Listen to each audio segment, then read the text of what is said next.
Welcome back, ladies and gents. I hope you had a refreshing lunch. Finally, we have came to season 3, the last session of this day. This session will be exploring educational advancements in technology. Let us make the most of our final day and final opportunity on learning and engaging.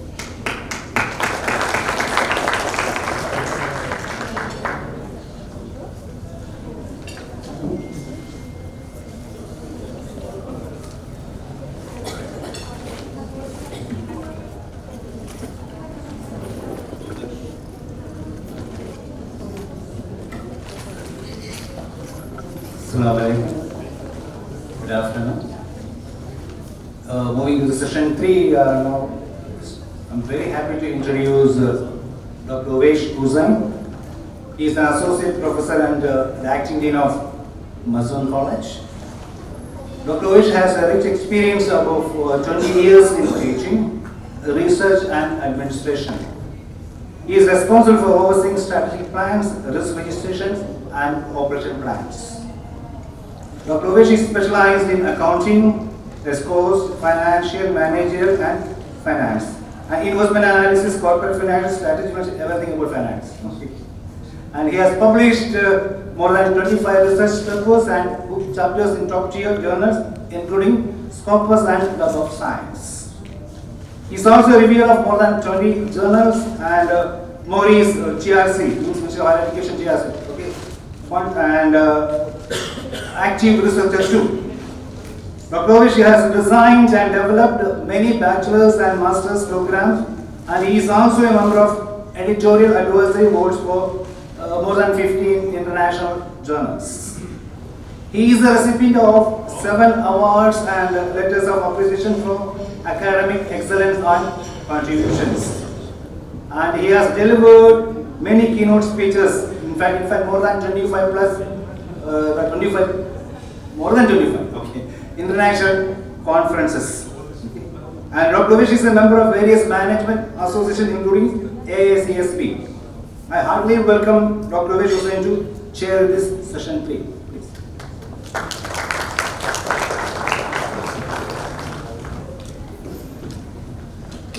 Thank you, Dr. Nair, for your big explanation, and thank you for all participation. Today is your day.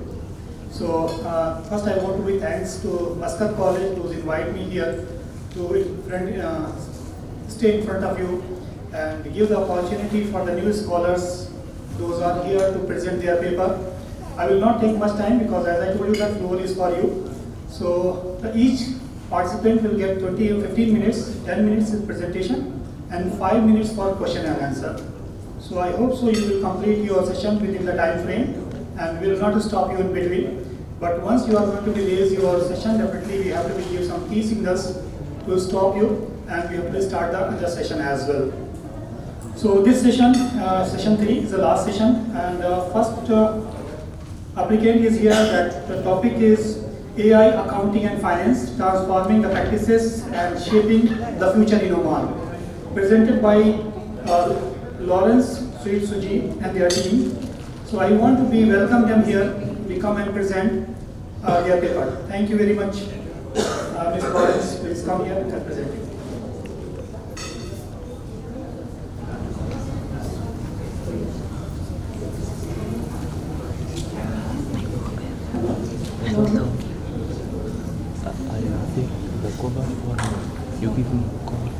Good afternoon, all.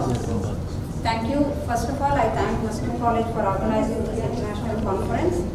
And this is Dr. Main author is Ms. Ibrahim, and just I am presenting the paper. This is AI. Now, whenever we talk in the current scenario, AI, as a finance or accounting faculty, we three of co-authors, we tried to just have a literature. This paper is only SLR, Systematic Literature Review.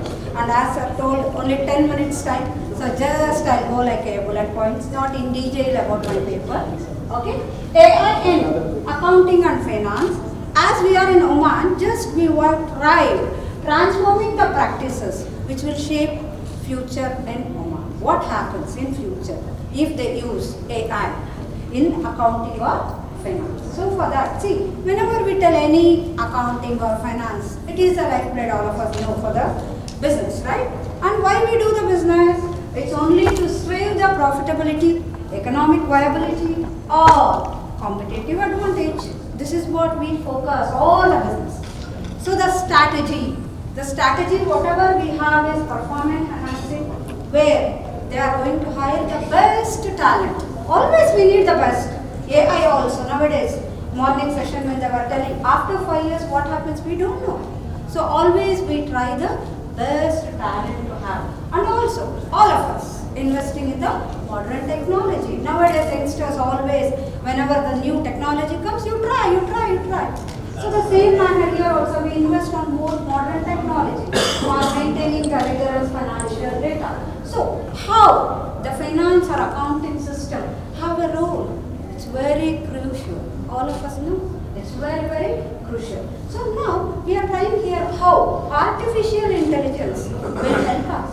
So in that, artificial intelligence or AI, which will offer us what? Advanced data reporting. Always we get reporting, but here still advanced, making our life simple, easy. See now just doing like this, the slides are moving, not in the olden days. So here we want to have the advanced and strategic insight for the senior management. Senior managers are very, very, very busy. They want to take a decisions within a fraction of seconds, So they want all the reports like tip of a finger. All of us, even you students also, or we also as a teachers. Sorry? Okay. So, and also the decision making. Decision making also, it's very fast, like stock market. Morning somebody was presenting the paper, they were telling about the stock market. Within fraction of seconds the shares will change. So this is the focus point what we are planning. So this paper is only a systematic literature review where we are focusing how AI will help us. Because in 21st century early, we had traditional accounting, all of us know, where we are going to do accounting related to face-to-face interaction instruction. But ICT revolution have made, like small SMEs, all of us know, they use Excel sheet for their accounting purpose. Only the large firms, which will take ERP softwares, right? And what is the impact of the technology? We did so many papers around. But the challenges of this AI implementation is very, very difficult. So despite of benefits, AI adoption in the business faces so many challenges. What are the challenges technology experts understand? Very, very installation and application. Because see, whatever we do, when we install, when we apply, there only actual habit happens. So that we are going. Business managers lack because of complete comprehension without having professional training. Even me, because in our college also they used now one screen. Even as a teacher having 25 years of experience, I will be doing like this because we are not having training, proper training, professional training. So that is one lack which will need professional training, which will benefit the knowledge gap. Because everything is with us, but I don't know how to use this. Then what is the use of having all the technology? So professional training, not normal training. Professional training is.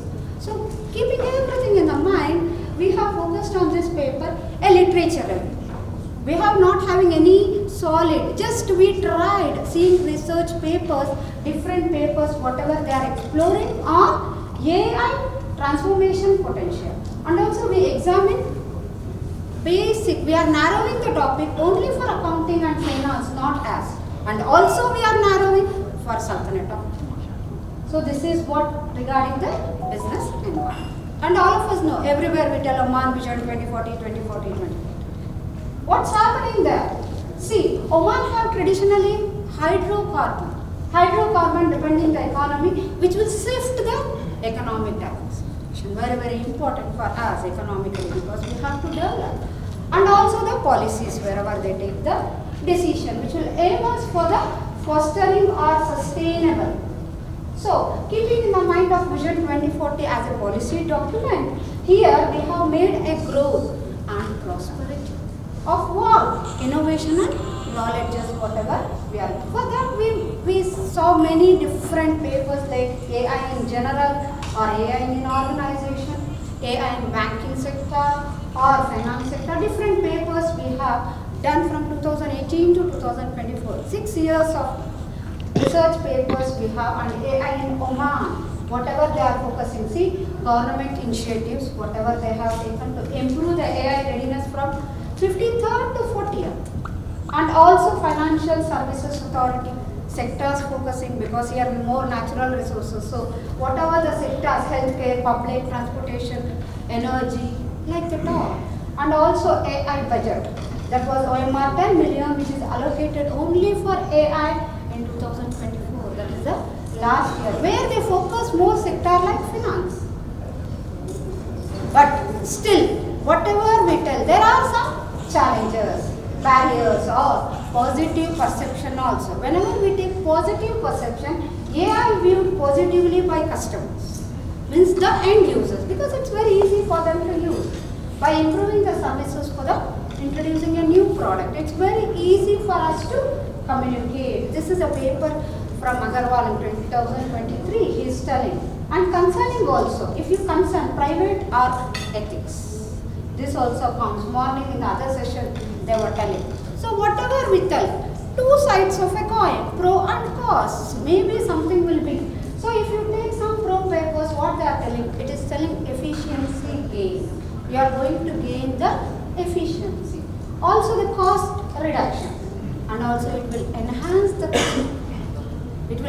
customer to use, and even the government, which will help. But yes, cons also. Morning, many papers they were telling, even AMA, without human being they can. Like that also it's happening, right? So there are some job displacement, disadvantage, or resistance to change. The organizational may change to adoption of AI.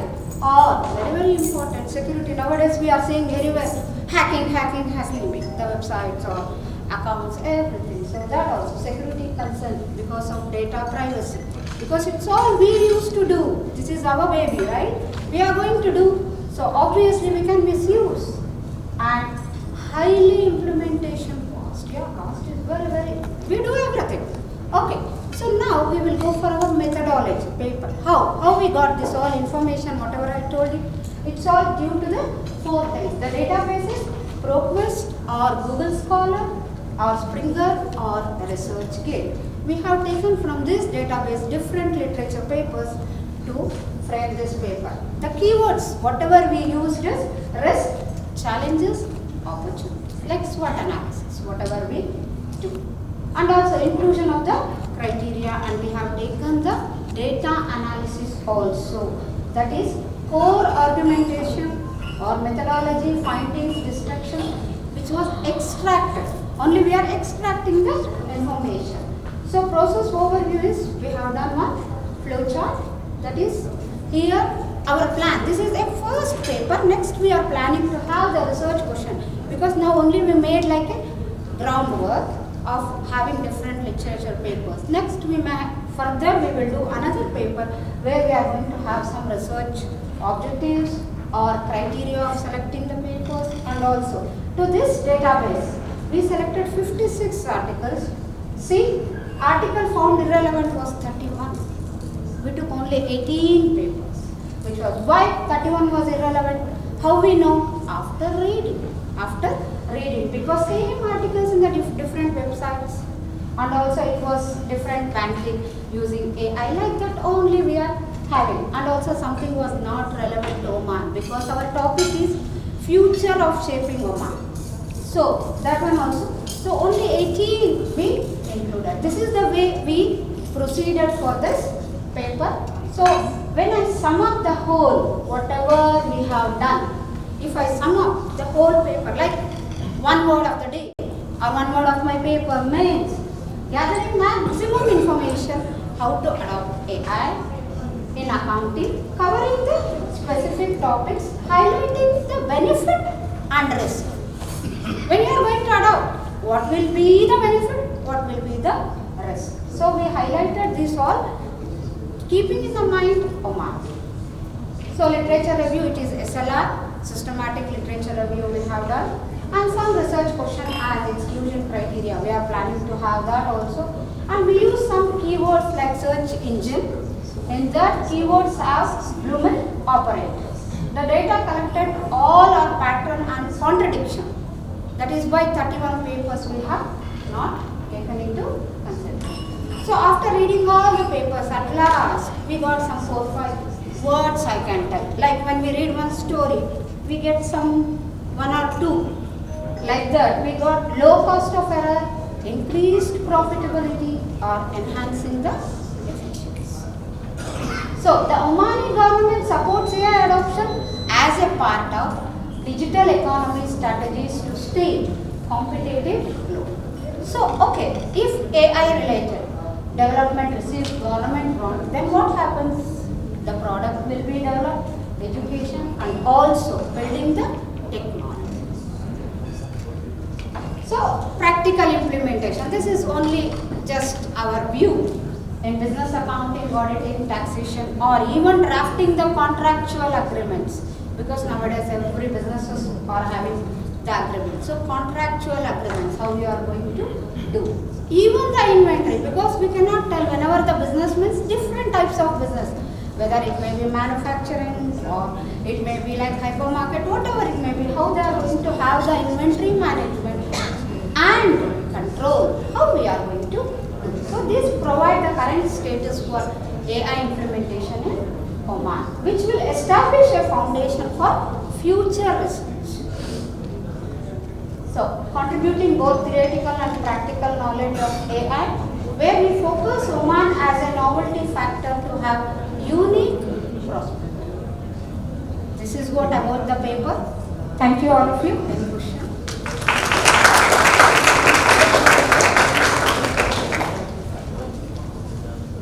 I must get it.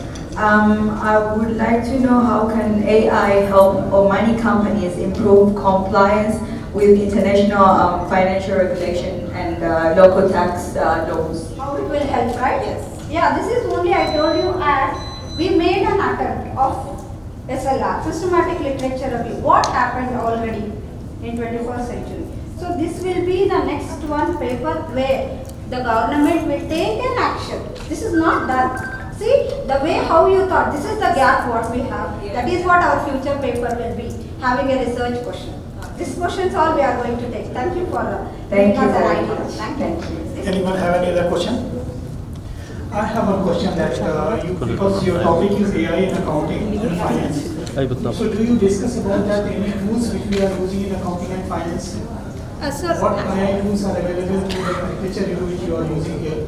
Sir, here actually I told you, sir, we have actually already we have used some keywords risk challenge on this one. Using only Prof and Google Scholar. We did not use AI as a tool. Only I told you Bluetooth, right?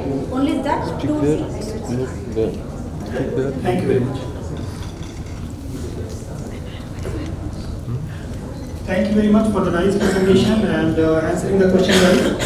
Now we are going to be called the second authors. Those are going to be present here. The topic is real-time pilot-based digital signal processing for the secure and long-distance quantic opticals communication. Presented by S. Bhaskar. Please come.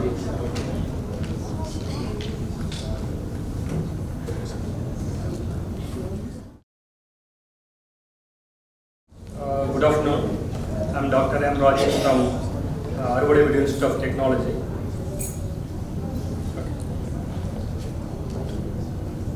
Rahma Ibrahim Institute of Technology.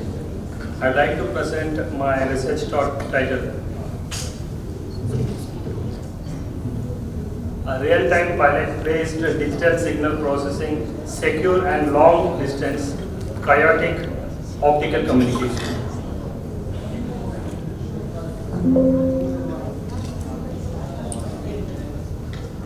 Introduction. Growing need for secure long-distance communication and digital signal processing improves chaotic optical communication, ensures better data security, signal reliability, and reduced interference. Traditional method faces signal degradation of security risk. So we have proposed real-time pilot-based DSP chaotic optical communication.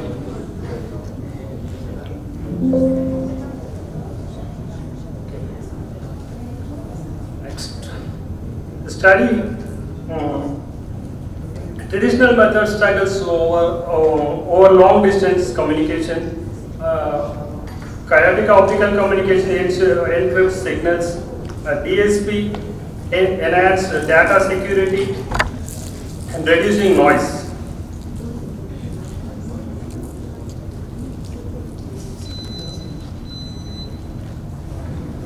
A research gap.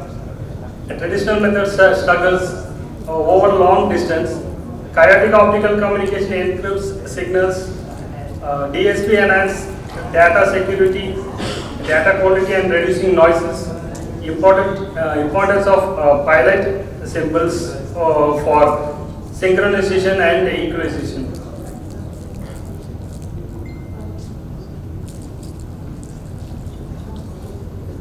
The objectives of this research to develop a secure and efficient long-distance communication system, use real-time DSP with the pilot symbols to enhance performance, improves signal recovery and noise reduction, ensures encryptions, resist cyber attacks and interference. Conclusion. The real-time pilot-based DSP enhanced chaotic optical communication, improves security, signal quality and long-distance transmission. And the study feasibility of pilot-based DSP for secure data transmission. This is the future research.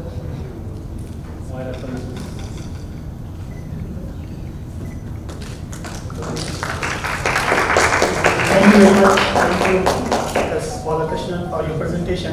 If anyone have any question, please. Anyone have any question? Thank you very much for your presence here. We will likely to present my presentation. Thank you. Have a seat. Now the next paper which we are going to be called here for presentation is a secure cloud deployment of the diabetes risk assessment during the random posting classification with the Vision framework. It's presented by S. Balakrishnan again and Syed Saud Hamid and M. Sujata. Please come and join the session and give your presentation.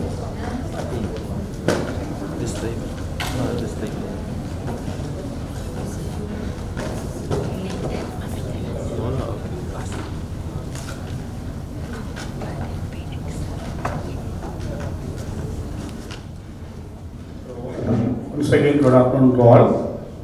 So, our paper title is Secure Cloud Deployment of Diabetes Risk Assessment using Random Forest Classification with the Django framework.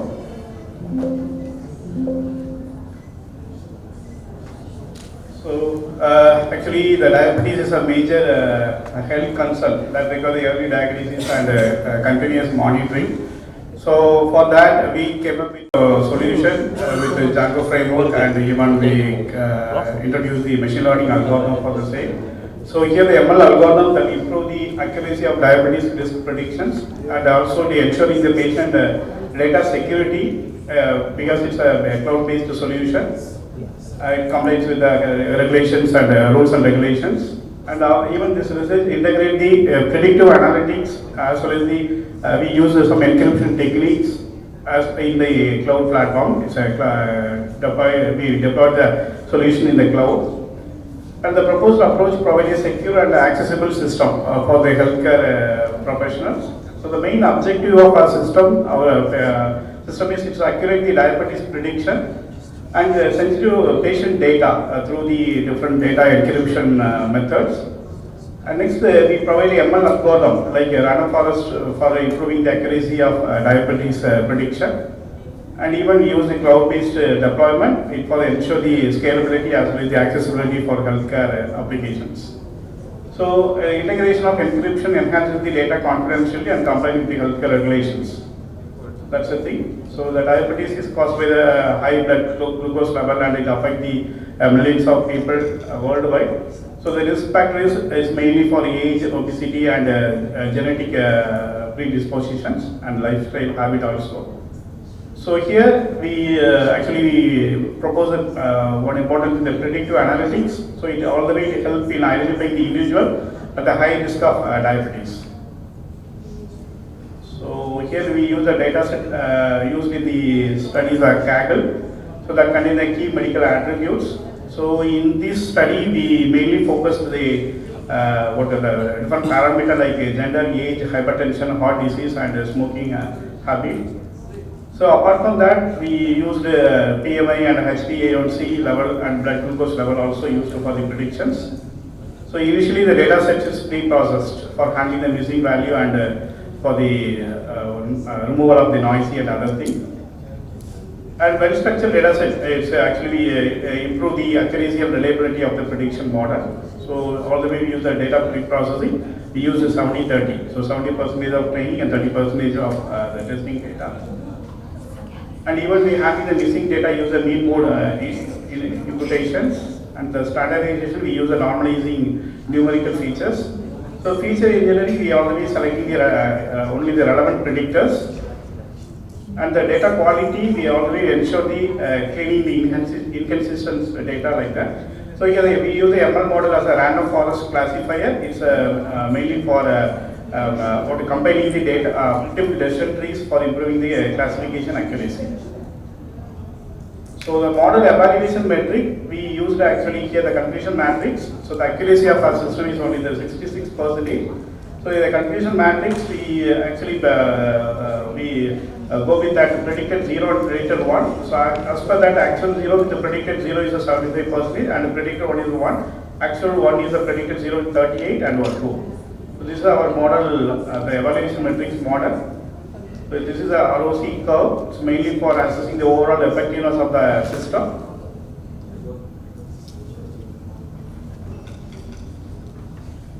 Yes, Dr. Balakrishnan, I'm continuing with the next part in our paper is how to secure the electronic healthcare records by using the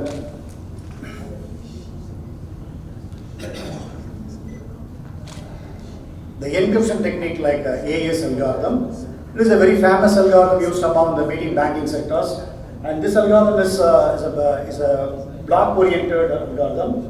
This algorithm coming with many different sizes of the blocks, and this algorithm is also recommended in the healthcare privacy regulations issued from the USA, especially HIPAA and GDPR. And this, with the help of this advanced encryption standard, and we are securing the patient's healthcare records, because it's one of our aim in our project. So the AES algorithm, as I told you earlier, this block cipher consisting of 128 bits of blocks, or maybe 192, or maybe in the 256 bits. So we are using this AES in our algorithm. So one of the beauty of this algorithm is we can easily deploy this algorithm in the Django, and Django is the web-based Python-oriented application. So Django is also support the model view template, and by referring the model, and we can view, and there are some templates available. And this architecture only the Django is using. That's another beauty of the Django. So the Django is having some built-in security. That is also a very good feature for our project. And with the help of the Django, we can integrate the backend with for the real-time predictions. So it is a very user-friendly for our project.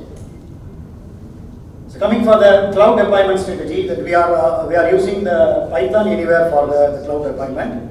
And it is also the free open source. With the help of the Python Anywhere, and we can easily clone the repository and set up the virtual environment also. And we can install the dependencies easily. And we can configure the settings and static files. And we can deploy and test the applications. And another important feature is the scalability. It can support any number of the data what you can support. By performance analysis, the accuracy of the random forest is evaluated against the other ML model, and we identified the random forest is better than the other model, especially in terms of the cross validation. And even the computational efficiency also compared with the other model, it is in real-time experience having good examples. With the comparative analysis, the random forest is outperformed among all other MA models.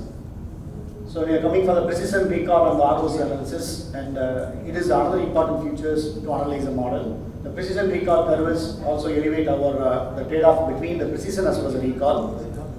And we are using the high area.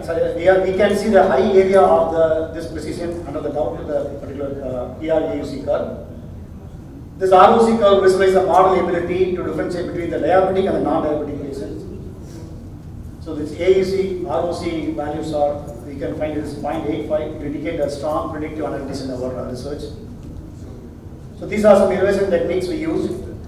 And challenges and solutions, and really we are integrating the idea of the security and the idea of the cloud and idea of the Django platform. And another important problem is the data imbalance. And the data we have to balance between the two sides, and with the help of the SMOD technique we did. The model interpretability, it is the user friendliness and how it is very user friendliness compared with the other, and our model is having more features. For the security risk-wise, and we are using the AS algorithm. In the future, we are planning to use some more advanced algorithm. The cloud deployment-wise, as I told you earlier, Python anywhere we are using. And these are the models available, and we are integrating in our project. That's all. So in the future, actually we are. This is a thing what we discussed all over the future. We are planning to use a wearable device, and especially with the real-time data streaming, and with the help of some advanced encryption algorithm other than the AS algorithm. And this AI-driven recommendations is to make the health side. It is very the good platform for our wonderful project. These are the reference we referred.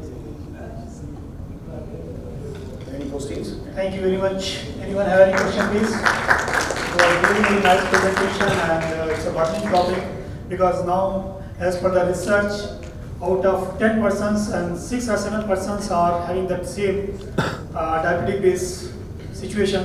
So, in every family, you are having this situation. So now this research is showing that cloud-based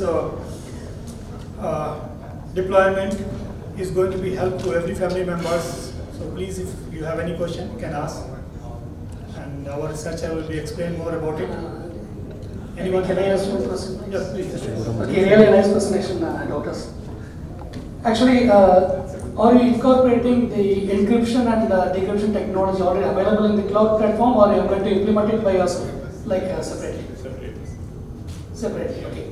Fine, there's no doubt that AES is one of the best among encryption. Actually, sir, as data transmit as well as data stored places, we are using AES. It's not only the storage place, even the transmit. Good, okay. No doubt about the AES algorithm is one of the best for encryption and everything. But still, there is some problem with key management. Right? If key is not improperly managed, then it will become a very big problem. So, how are you going to address that issue? Actually, we deploy this model with the help of the easily available algorithm AES, and inshallah, we are planning to integrate some more mathematical model inside to reduce this complexity. Thank you so much. All the best. Congratulations. Thank you. Thank you very much for your questions and your answers. Thank you. And now we are going to call the next topic, that's the relationship between the personality traits and attitude towards the artificial intelligence in Oman organization, presented by Mr. Noor Muhammad Saeed Al-Armi and Ms. Zubaida, as well as Dr. Abdul Basit. So please welcome on the stage and present your paper.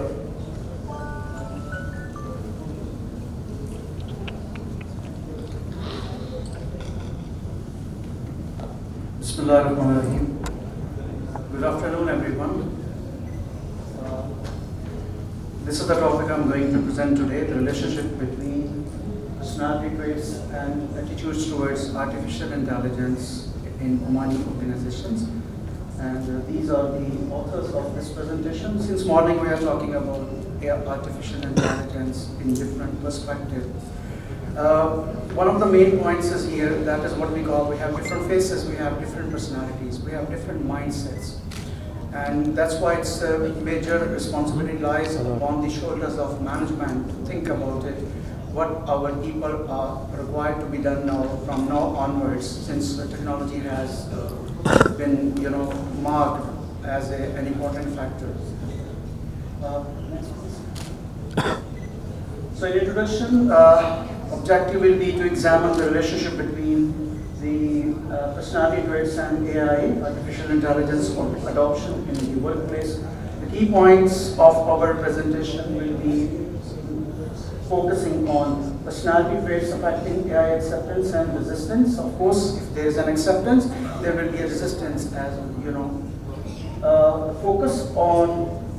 The second key point is focus on AI role in modern organizational settings. Everybody is looking for to have AI now, probably.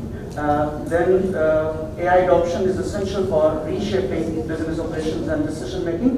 And of course, the last, which is one of the most important factors from the perspective of Oman Vision 2040, that the cultural impact has to be remodeled with the inclusion of AI. Let's talk about basic definition of personality traits. In personality traits, we may talk about these are the enduring characteristics or patterns of behavior, thoughts, and feelings that consistently influence how individuals react to different situations. All we have different, personality traits. Here there are 5 domains in personality traits: openness to experience, conscientiousness, extroversion, agreeableness, and emotional stability, or neuroticism. Let's talk about the basic definition of AI. AI is doing what? Computers replicating human intelligence in learning, problem solving, and perception. And you know very well that the role of AI in organization is becoming enormously important, such as reducing cost and time, enhancing decision making, and optimization of development and human resource functions. This is the impact of how the impact of AI personality traits on AI adoption. There is a lot to talk about, but I will just give you the summary of that. For example, people have different, different personality traits. So those who are with openness to experience, they show high level of curiosity and willingness to experiment with AI. And those who are a little bit consciousness, so they have high conscious individual. They appreciate AI ability to optimize work, but may adopt more cautiously. People who have employees or individuals who have extraversion, they are those individuals who engage well with AI tools supporting social and collaborative environments. And employees who are with agreeableness personality trait, they show skepticism. This may arise from ethical concern, but of course cooperation is a key matter here. And emotional stability or neuroticism, this is if it is found in some individuals, they lead to acceptance of change, but low stability may cause resistance. As I said earlier, some people will not accept to adopting AI as soon as possible. Maybe they need some counseling. So this was a brief overview of our research methodology. We collected the data from organizations in Oman, and our objective was, I have already spoken about it. Our research type was quantitative, and we collected data through online surveys. This was the sampling method in our sampling. Sampling comprises of 181 employees from different organizations in Oman. Convenience sampling, this was the method. And in demographics, we used to deal with age, gender, and some information for job responsibilities. Our personal data overview, there were 181 participants, 99 male participants, and 82 female participants. Majority of them were holding a bachelor degree, 43 employees were holding a diploma, whereas 26 employees were holding postgraduate qualifications. These were the hypotheses. When we talk about hypothesis, we may have null hypothesis, we may have alternative hypothesis. So mainly I will be talking about specific 5 hypotheses that we propose here in this research paper, all our authors. So the first one says extraversion positively influences AI willingness. Hypothesis 2 states openness to experience correlates with AI acceptance. Hypothesis 3 says emotional stability correlates with openness to AI. And hypothesis 4 says agreeableness is positively related to AI adoption, and conscientiousness correlates with readiness to adopt AI. This was our fifth hypothesis. We performed data analysis. Different techniques were used. For sure, we relied upon demographic data as well as some score distribution. Statistical methods were used in our this research paper. Correlation analysis was used. Multiple regression analysis was used, and we employed SPSS for statistical purpose. Yes. Reliability analysis we'll talk about a little bit to come up all things in short span of time. Personality traits give Cronbach alpha, and this indicates in fact little moderate internal consistency and suggested to have more refinement for better quality. And for attitudes towards AI, reliability analysis says Cronbach alpha was 0.870, which was good enough. It was showing high internal consistency and suitable for assessing attributes accurately.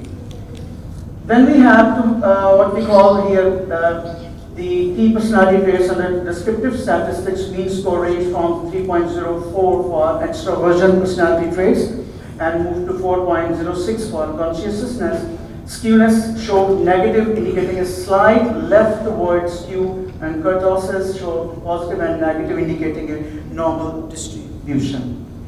AI attitudes had also means 3.43 that shows positive attitudes towards AI, and participants with high levels of agreeableness, openness, and conscientiousness show more favorable artificial intelligence views.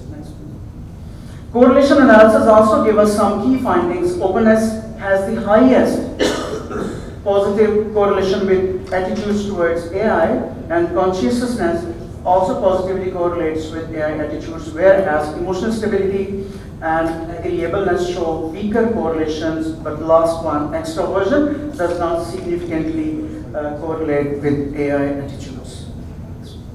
Multiple regression analysis, I'll just give you the summary of that. Significant predictors was telling us openness significantly influences attitudes towards AI, and other traits, agreeableness, emotional stability, conscientiousness, and extroversion do not show significant impacts on AI attitudes. Some implications we had to have for the implication of Cronbach alpha, because it was a little bit lower, and it suggested that it might give us some weak conclusions about the relationship between personality traits and AI adoption, and this may impact adversely on the study validity and accuracy. So we have decided to choose some areas of improvement, review and revise the word items for clarity. We may conduct factor analysis to refine the scale, and we may have increased the number of items measuring personality traits. These were some of the implications and recommendations. Key findings: we found that openness to experience is a strong predictor of positive AI attitudes. Implications: we had designed employees with high openness are more likely to adopt AI, and other traits such as conscientiousness have a moderate impact. Apart from that, contextual factors and personal experiences also influence AI adoption. This you know very well, that we have different personalities and different mindset. Recommendations included very important tailoring, making recruitment processes to focus on candidates with high openness and AI awareness. Customizing training programs based on personality profiles and using change management strategies to help employees transitioning to AI adoption. So when you are hiring people, you have to you have to observe carefully that people should have much more information and knowledge about that technology. There were certain practical suggestions or implications we had designed for what we call policymakers in Oman. The first one was supporting AI integration. We need to encourage AI adoption across all industry through policy development. I would say you have to deploy your policy in such a way that people are accustomed to it now. They have to follow this one. There is no other solution. So that's why your policy development and collaboration with stakeholders will support AI integration. And the second implication was addressing AI resistance. For sure, people are monotonous, We are working since long time. We don't want to see something new, something maybe innovative, but maybe in the beginning we will show some sort of resistance. So to cover that resistance, you need to address this resistance, and you have to allocate resources. You have to call upon, bring people for sort of training, and they will for sure guide people, and they will, motivation to modify their behavior. These were some of the conclusions. So this research really highlights openness to experience as the most significant personality trait influencing AI adoption. And there are some practical implications for policymakers and human resource managers that they must consider personality profiles to effectively integrate AI into organizational environments. So they are responsible for, because they bring people into the organization. So the policymakers and HR managers or HR officials, they are considered responsible for this. And then the final thought, AI adoption is not just about technology. It's about aligning people, aligning with employees' personality traits for smoother integration and optimal outcomes. Some of the references I have mentioned here, and thank you so much if you have any questions. Thank you very much. Very nice presentation and very nice explanation about the personality traits and attitudes toward the artificial intelligence. Please have any question? It's a really very interesting topic. I hope so you have questions here. Thank you, Dr. Wahid, for your nice presentation. I would like just to mention one thing. Reliability, usually Cronbach alpha, is very sensitive to the sampling. So if you would like to enhance that one, you need to take more larger sample in order to be good. So perhaps that low Cronbach alpha, not because of its limitation, because perhaps it's the sampling method and the number of participants in that study. Thank you. Thank you. Thank you so much, Dr. Good suggestion. Thank you very much. Anyone have any question? Here two suggestions came here related to, one is HR adoption, and second was related to policy regulation. So as of now, Oman, any idea about that any regulation in Oman related to AI? Especially any students, those are here working? Any policy implementation started in Oman? Do you have any idea? You mean as students? For example, we're not allowed to use AI in our dissertation. Okay. Yeah. That's policy regulated by the college? Yes. Okay. We are asking about the central government level, any policy adoption is there related to AI? It's mentioned in your research anywhere? Because yeah, Doctor. We are proposing actually. I think there is, especially in Ministry of Education. There is a lot of I think there's, I'm not thinking, but because I already read about two initiatives were there about enhance using AI, especially in teaching and so on. So I think, per my information, there is two at least initiative in Ministry of Education. Thanks for the information. It's really very good that without regulatory framework, no pattern can be adopted. So it means regulatory framework is very important. So this is a very good topic which you covered. Thank you very much, Dr. Ali, for your presentation. Now the next topic is application of artificial intelligence in mechanical engineering system. It's going to be presented by Khalid Al-Nafari and Abdul Aziz Al-Hamid, Sattam Al-Qadran and Feroz Saif. Please come.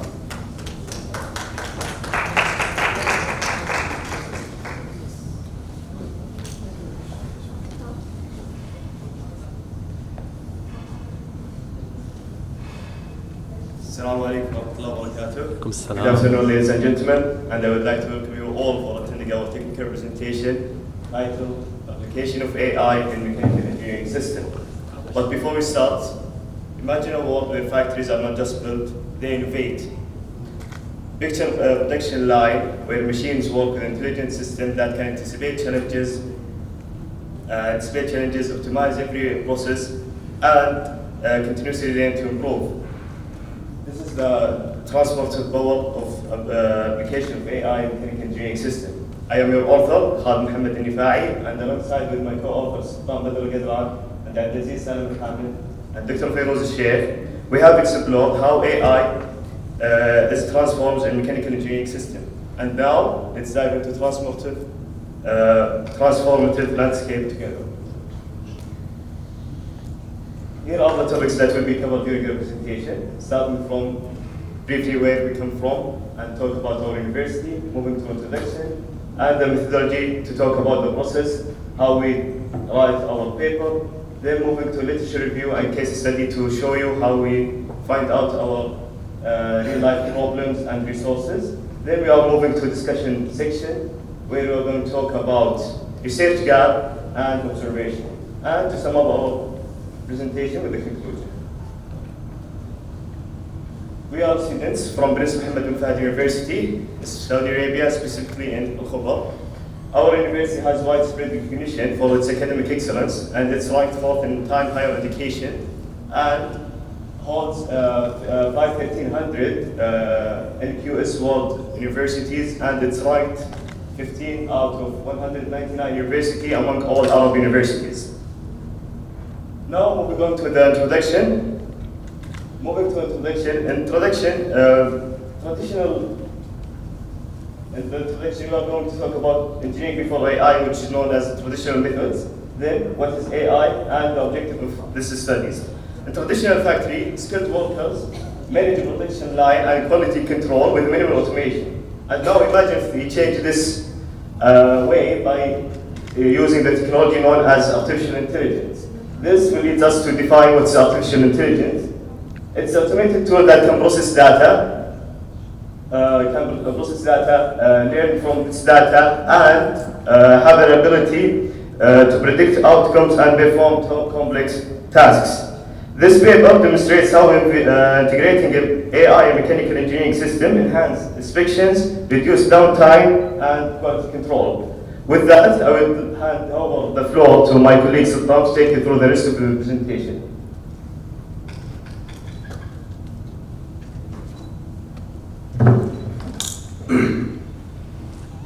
I will lead you now, ladies and gentlemen, with the methodologies where we have been writing our research paper by now.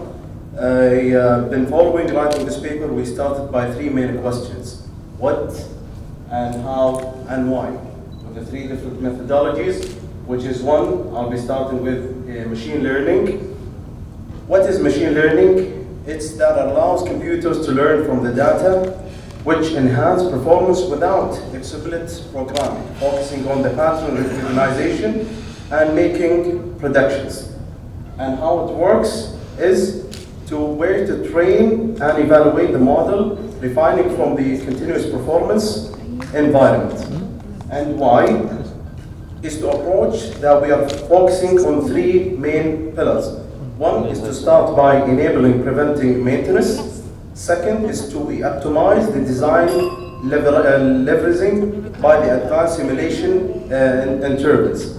And the third and lastly, drive invention to enhance product performance. Moving to the second methodology, which is deep learning. Deep learning is a type of machine learning that issue multiple layered natural network and large data sets, where it could recognize the pattern, make decision, improve performance to complex tasks. And how it works is to we kick off clearly defining the problem setting measurable objects. Next, to gather the price and high quality data to ensure our models are solid foundation. Moving to the last methodology, which is a natural language processing, is what? It's a branch of AI that enable machines to understand and respond to human language. And how it sets a goals such as analyzing maintenance logs and also deploy application like chatbots and monitor the performance ongoing and efficiency in mechanical engineering tasks, classifying the type of corrosion through image processing. And also why? Lastly, in our strategy, we enhanced by integration 3 keys. First, to implement prevention maintenance using the real-time data analysis to identify the potential issues before it occurs. Second, we deploy integration of the chatbots to ensure customer service. And third, we improve quality control through comprehensive feedback analysis. Moving to the literature review that you see from here.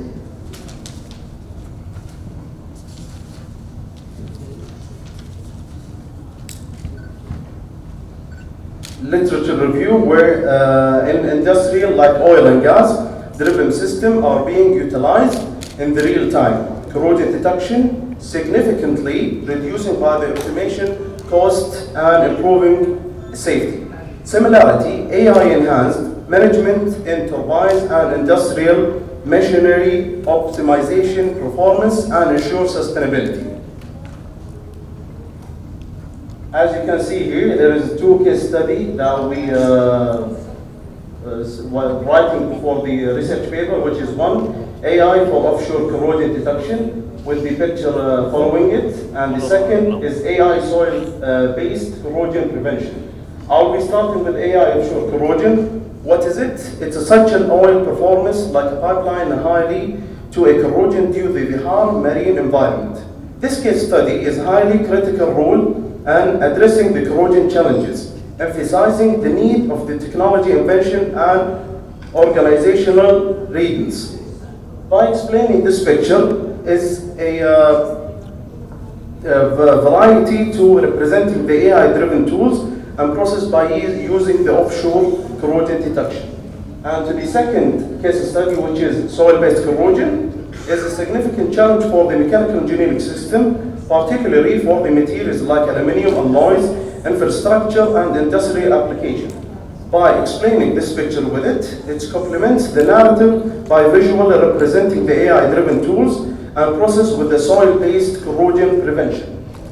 Moving on to the discussion with the research gap that we highlighted 2, which is literature review and the 2 case study that we found.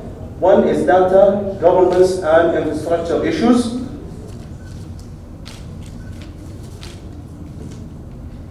Where industrials struggle with the data collection strong for AI training. Additionally, second, algorithmic interpretability and trust. We trust remain constant as many models operates like a black boxes, making it too difficult to understand the decision and making process. And lastly, environmental and operational variability. That AI models to adapt the real world of the condition. Also, to come up with these gaps, we came by the observation related to the highlight research gap. One is implementing expandable AI models, and 2, strong communication regulation. By making it short and simple, I would say AI industrial effectiveness by these 2 solutions. Moving by the conclusion to conclude everything. AI has transformed mechanical engineering system through predictive maintenance and quality inspection, reducing the downtime, the cost, and the errors. Case study like AI-driven corrosion detection, high efficiency and sustainability benefits. Despite the challenges like the data, privacy, and cost, AI-driven innovation system design, ongoing research and investment to keep recognizing the fine potential future of engineering solution. And thank you for listening. If you have any questions, feel free to ask. Thank you very much. Very nice presentation, and thank you coming from Saudi Arabia to Oman. Welcome here. From Arabia. Hopefully, our students are having some questions. Those are sitting behind because they are coming from the other place. So better to ask some questions, and maybe it is a communication between the 2 countries as well. So I will ask that enhance your questions. So it will be good for both of them. Please ask some questions. It's a really very important and interesting topic because both countries are oil-based countries, so we are having the same scenarios. All right. First of all, thank you for your nice presentation. Second, in the beginning you said something about using image recognition for quality control, right? Yes. Yes, but I did not catch it through your presentation. So how are you planning to implement it in quality control? By the quality control for the after the graduation for the one for doing the application, they're doing with the black boxes, and it's same with the offshore for it. Okay, and then how will you use image recognition in it? Currently, I'm senior student. I'm working in one of my senior design projects, which is fabrication corrosion detection system by using a drone through image processing. For the quality control in this case, I'm using image processing that by building a data set and database that enable me to catch up the corrosion of something that helps me to enhance my pipeline or my infrastructure itself through image processing that give me indicates to define the problem itself. For the quality control purposes, it indicates me for percentage of the corrosion on this pipeline or infrastructure, which give me an ability to use this pipe or not. For oil and gas sector, it's main concern, the corrosion. Thank you. I have to answer your question. Thank you very much. Thank you very much for your presence here. Hope best of luck. Thank you very much. I would say something. Please. بالنهاية صراحة أود أن أشكر باللغة طبعا بتكلم باللغة العربية الفصحى، أود أن أشكر صراحة جميع الحضور على إعطائنا هذا الفرصة. صراحة احنا جايين من السعودية أنا وزميلي خالد للتقديم في هذا المؤتمر الجميل والحافل على حضوركم صراحة، وأود أن أشكر جميع من حضر واستمع لهذه البرزنتيشن. يعطيكم العافية. Thank you very much. And now we are just going for the second last discussion here of the research paper. It's looking very maybe interesting for us. The topic is emotional intelligence and project success in the construction industry, conceptual framework for Oman construction industry. So we are going to be called to Lakshmi Mohan and Nitina Mary Suji. Please come and present your paper.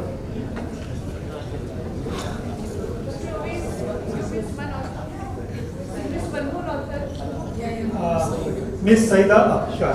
Please come here.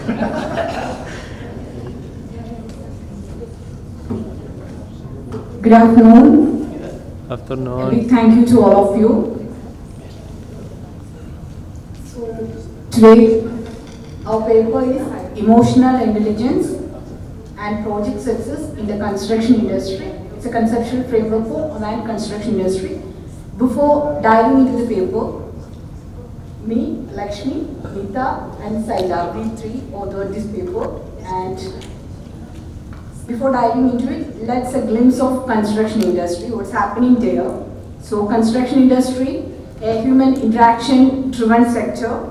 It relies on workforce management for productivity, then stakeholder satisfaction. These all things are there, but it's grappling with certain complexities associated with stakeholder conflict, project delays, project failures, low productivity, and so on. Over the years, we know that the sector contributed significantly to the GDPs, employment provider, infrastructure facilities, not only in developed countries, across the globe, both developed and developing. But currently, irrespective of countries, developed or developing one, the sector is facing certain issues, that is failures, especially high visibility or high invested projects, that is public funded projects, are failing or delaying. Many researchers happening, and one of the main reasons exhibited is lack of project competencies among managers and project teams. So there we are going to dive in what's happening there and how we can contribute to this. That is the background for our study. Okay. So as we know that when the government's public funded, especially when they are funding into large type of infrastructure projects, if any failures happening, it has a greater financial repercussions, and we know that. We saw it during the recession time in 2009 and all. So in that scenario, any failure related to these projects can trigger a ripple effect throughout the system, and that can trigger everything from productivity to the workforce management to the revenue generation in Japan. Okay. So EI, what is emotional intelligence and what is its relevance in this sector that we are going to look in. So these type of studies happen across the globe.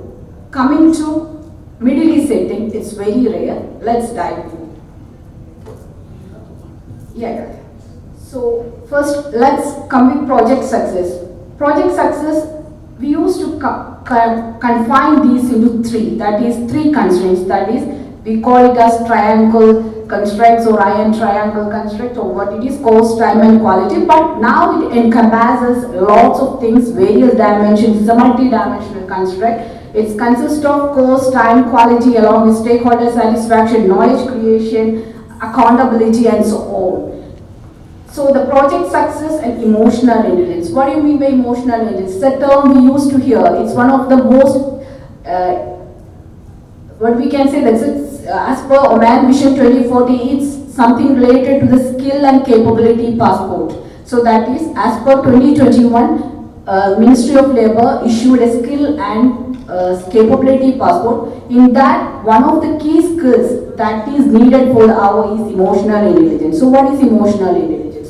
So it is the ability to monitor one's own emotion and others' feelings, and use that emotion and manage these emotions and use it for attaining your objective, whether it's personal or professional one. When we are dealing in organizational setting, it's to achieve the professional goals as well as this organizational objective. EI act as a great tool. The studies that is connecting EI and project success happened across the globe, like mostly happened in US, UK and all, and this literature substantiating it, and recent studies in 2023-24 all highlighting the fact that the project managers who have highly EI expertise can make a great impact on project team, and that can lead to increasing effectiveness in the interactions between the stakeholders, because in the construction industry project settings, stakeholders starting from client, consultant, contractors are working together for a common goal, and these interactions play a great role, and there the project manager's EI is a great significant tool that can play a pivotal role in enhancing the project's performance. So moving on. So here our research here. What is the relevance of this concept in Oman? We like to connect our study to Oman Vision 2040, a long-term goal to achieve, to transform this country into a diversified economy with more sustainable way. So as for the data, Oman's construction industry is currently expected to grow to 3.5%, that's as per 2023, and expected growth during 2023 to 27 is 4.6%. And by 2027, the construction output in Oman is around 2,861 Omani Riyal by millions. So that is the relevance of Oman construction sector to the country. So it is the second largest contributor to the Oman GDP. And another one, there's a greater employment provider. So despite all these things, these are some of the struggles that are affecting or significantly contributing to the delays and cost overruns of projects happening in Oman. So detrimental effect on employment, economic development. Large number of infrastructure projects are happening, it's many in pipeline, and these all are 90% are publicly funded. So once these projects are delayed, now we know that what is happening and how it triggers the economy as a whole. So there is a great relevance for this concept in Oman. And the critical project delay factors, as per the literature, cultural disparities, design issues, insufficient project management, inept project managers' competencies, as per the recent literature. So we are going to connect these inept project managers' competencies and how it is addressed in Oman, is it there in the literature, and how we can come up with a conceptual framework with the help of the extant literature and make a framework. That is the motto of our study. So, like I mentioned before, this EI and its impact on project success is least resourced, especially in Middle East. One or two, it's a handful of studies we can say that happen in Saudi Arabia as well as in UAE, that is related to EI and project success, safety, how safety measures can contribute, and along with the project outcomes, very handful of studies. But coming to Oman, literally less studies. We have more studies connecting EI, that is with the health sector, insurance sector, banking and telecommunication. So let's move to the pillars. Oman Vision 2040, it's based on 4 pillars, and we are concentrating on the 4th pillar, that is a society of creative individual. The aim of that pillar is to make the individuals proud of their identity, making them innovative, making them globally competitive with the definite skill set. And here, EI, like I mentioned before, in 2021, Ministry of Labour came up with a skill and capability passport. There they describe EI, agility, innovation as some of the skills that is need of the hour and that has to be enhanced. And so our study will contribute to that, and these are the research gap we found, and we are connecting it to the SDG goals too, that is SDG goals number 3 and 4, that is dealing with the good health and well-being and quality education, that is in alignment with the 4th pillar, that is the society of creative individual, that is the 4th pillar of Oman Vision 2040. Moving ahead. So our research is hinged on these questions, that is finding the key factors that enhances emotional intelligence in construction projects and how it contributes to the project success. The second one is what are the special EI skills a project manager in Oman should possess, and the third one, what is the role of team reflexivity. In the literature, we come across many variables that are connecting between EI and project success, and team reflexivity is one of the rare variable we confront, and so we want to explore it more, how it impacts project success and EI in construction sector. Some studies happen that is in the heterogeneous settings and that is in the IT sector. We want to check it, and that's why we dive into the literature and we're coming with it. And then the objectives, like I mentioned, examine the link between EI and project performance in large scale infrastructure projects, because it's a play of billion dollars, billion real game is happening over there, so it has to be looked on. And then assessing the role of team reflexivity, can it be a potential mediator of the emotional intelligence project performance relationship. So theoretical underpinning and social exchange theory, so we know that.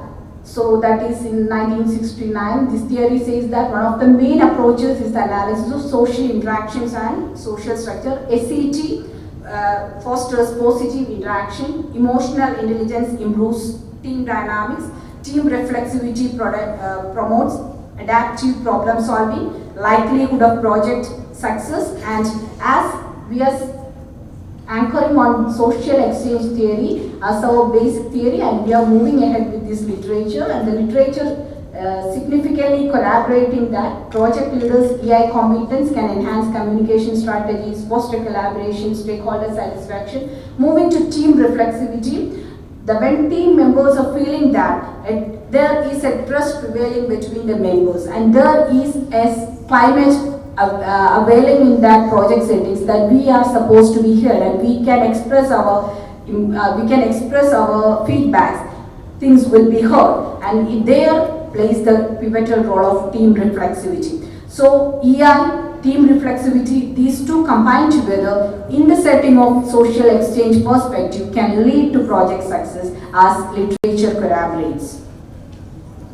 Team reflexivity, that is, when it is present, it will lead to strong communication, sharing of ideas, increased collaboration, better conflict management, that is, giving a chance to the people who are in that group to express themselves, and without hesitation they can express their ideas and they will be heard. That is the guarantee providing, and if that Team reflexivity has to be there. The leader should have that EI competencies. He should be able to hear the opinions of others, to be a good communicator, facilitate and foster these type of climate over the project settings. So that is the relevance of EI and team reflexivity, and these two elements combined together, we can set an atmosphere that can lead to project success. So these are the variable identifications and propositions, as literature says, that emotional intelligence and its association with project success is corroborated through multitude of studies, and that leads to the first propositions, that is emotional intelligence positively impact the construction project success, and then emotional intelligence and team reflexivity, like I mentioned before, these three elements are combined together, it can lead to project success and can mitigate these delays and can turn these high billion projects into a successful one without making financial repercussions and financial adversities, and that leads to the second, third and the fourth propositions. Emotional intelligence or EI may have a positive association with team reflexivity. The team reflexivity could have a positive impact on project success, and it could be a potential mediator in the EI project success relationship. So this is the theoretical framework, that is emotional intelligence can lead to team reflexivity, enhance it, and then can enhance project success at the end. And so these are some of the discussions and conclusions we have to put forward, and these studies in according with the prevailing literature, and more empirical work have to happen, and we are behind that, and within next 3 to 4 months we are going for this empirical study, and will come with that is empirical research that will highlight what is actually happening in this sector in Oman.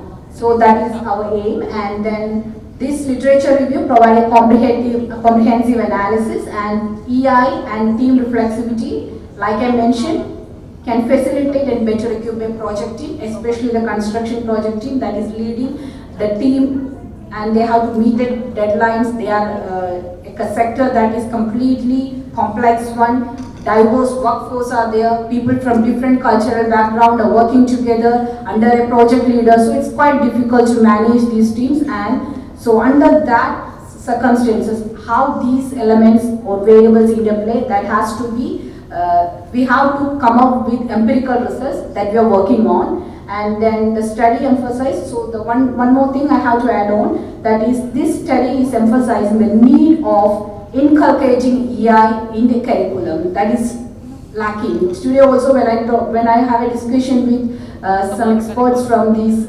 training providing sectors, and they are saying that EI related trainings are missing here. So our study is coming with the suggestions that EI should be a skill, like today in one of the presentations, the soft skills that has to be enhanced. One of the soft skills that has to be enhanced, especially when you are leading a team, that is EI. And that type of courses, training program should be inculcated, especially in the construction management curriculum, since we are dealing with the construction projects, and this research can be a valuable addition to this domain. So these type of studies can be extended to other parts of Middle East, because less studies are happening there. So we are very much sure that we can contribute much to Oman Mission 2040, and we be a part of this great country, host of lots of people coming from diverse background and contributing to a better nation tomorrow. Thank you. Thank you very much. Thank you for your presentation. And as I told you at the beginning, it was a really very looks a very good topic that's going to be covered about the emotional intelligence. When you were starting the topic, that was in my mind, why we are talking about the project success in construction industry, not in education industry. Because as we are the education provider, so we should be thinking about that emotional intelligence is required in education industry as well. So this was a very good topic as per my understanding. So I was thinking that as an educator, why you bring it, but at the end I got that my answer itself when you said that you are having projects, and projects are mostly related to construction industry. so I get my answer itself. So I will not ask this question again. So the question and floor is for our audience. Please let me know that if you are having any question. Thank you, Doctor. This is very interesting topics to me, especially. I would like to ask you, since you are in the data collection procedure, what is your target population for this study? Target population is the project managers, designers, engineers, project engineers who are working with large infrastructure project. Currently, I am looking from Muscat region. So, NAMA projects, high infrastructure projects are happening. So, my target population is that. This is good because in order to confirm this framework, I think you need to collect as much data as you could in order to do such, for example, structural modeling for this model, and later on to confirm that one. So I suggest to go to collect more data for your research. Yes. All the best, Doctor. Thank you, thank you, thank you. If you need any help, I'm free to work with you. Okay, thank you. Always. Okay, thanks a lot, Doc. I've got one more query from a Omani perspective. Yes. Because you went through researches which were in the United States, Bank of Emirates, and also Saudi Arabia, yeah. So, like comparing between the countries, because they're all in the Middle East, what do you think the key challenges towards adopting AI in business or project management, and how to overcome those challenges? Many challenges are there.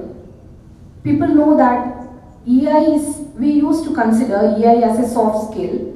Especially in a construction industry, it's comparatively, we consider it's a masculine industry. That is what we say, the gender equality is very less. But to my knowledge, when I met these experts in construction industry in Oman, I met lots of women engineers. Oman has to be proud of it. So in the literature also, the gender differences is prevailing in this industry. So, but in Oman, things are different. More women engineers are there. When we are moving to these projects, more women engineers are there, women managers are there. So here it's not that issue. Here people know that AI is a concept that need to be addressed, but no proper training happening. It has to be enhanced. Like I mentioned in the last slide, things they know what is AI, how to inculcate that in their project setting, they don't know. That is the issue. So once we are providing with training and more workshops are happening, we can easily make it. Thank you. Thank you. China, Japan, and so they were talking about the strategies. As you know that the first strategies as the same Vision 2040 by the Oman as well, health industry. So if you are coming for that, so you can collaborate with the international researchers, with the Oman research as well, because most of the focus by the Oman government is also in health sector. As His Excellency Sultan Haitham bin Tariq, peace be upon him. So he started that this National Day, that new hospital and new era for that health industry as well. The first study SDG is you are going for that. There are only 17 SDGs. Most of the world is going for the research on that SDGs. So I will focus that once you are going and thinking about the topic, you should go and identify that SDGs which is related to Oman. Oman also is going to start one more thing is there, that is zero carbon in the world. Zero carbon means they are talking about to remove that oil and gas based industries and bring that some climate based industries, like suppose we are talking about that like solar energy, water energy, and Oman is focusing about solar energy. This is one of the aspects when Haitham city was started, they have a big panel over there to start that with the solar energy. They are taking care about that. So this is also going to be very huge investment in the future, and it's going to be a huge aspect for the researchers. So I will just give this clue to you. Once you are thinking about the future research, please go through the SDGs and compare with the Oman Vision 2040. It will be help you to get the funds from the government as well, and it will be establish you as a good researcher in Oman as well. Thank you very much for coming here and listening our good researchers. Those are presenting a very high level of research, and we are very confident that definitely in future you will get a lot of research in Oman as well, and we will establish a good researchers in Oman, and as well as because our focus, especially Ministry of Higher Education, to achieve the QS ranking by the many universities and colleges. We are towards it, and hopefully we will achieve that. Thank you very much for coming and joining the session. Thank you. Thank you.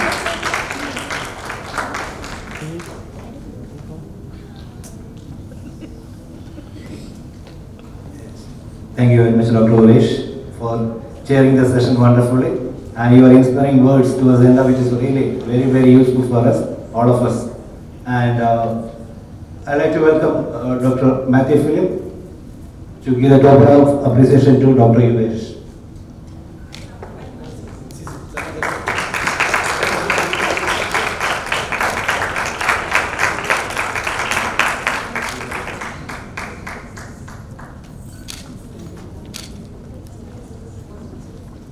Let us carry out forward with knowledge connections we have gained here today. Thank you and have a wonderful day, and we'll see you tomorrow, inshallah. Thank you. Good afternoon. Hope all of you had enjoyed the lunch. So welcome back to session 2 of today's event. So today we are lucky to get Dr. Muna Ismail, Dean of the Scientific College, as session chair. Dr. Muna studied at Ohio State University, where she earned a BS in Interior Design, MS in Interior Design, and Masters of City and Regional Planning, and a PhD in Interior Design. She specialized in housing, hearing, and vision impaired older adults. Dr. Ismail has worked as a faculty member in several Egyptian universities, Interior Design Department Head, and Quality Assurance and Enhancement Unit Head at the Scientific College of Design. She led the Scientific College of Design for national and international institutional and program accreditation projects. She has won Education Leadership Award from the Golden Globe International Organization in 2015. Dr. Ismail has participated in many international conferences and published a selection of research articles on interior design and quality topics in higher education institutions.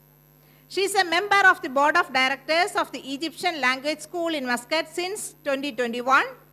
She has been an external reviewer for the Oman Authority for Academic Accreditation and Quality Assurance of Education since 2016. Dr. Ismail is on the Board of Directors of the Oman Association for Quality in Higher Education, which supports and enhances the higher education sector since 2018. Let's welcome Dr. Muna Ismail as session chair.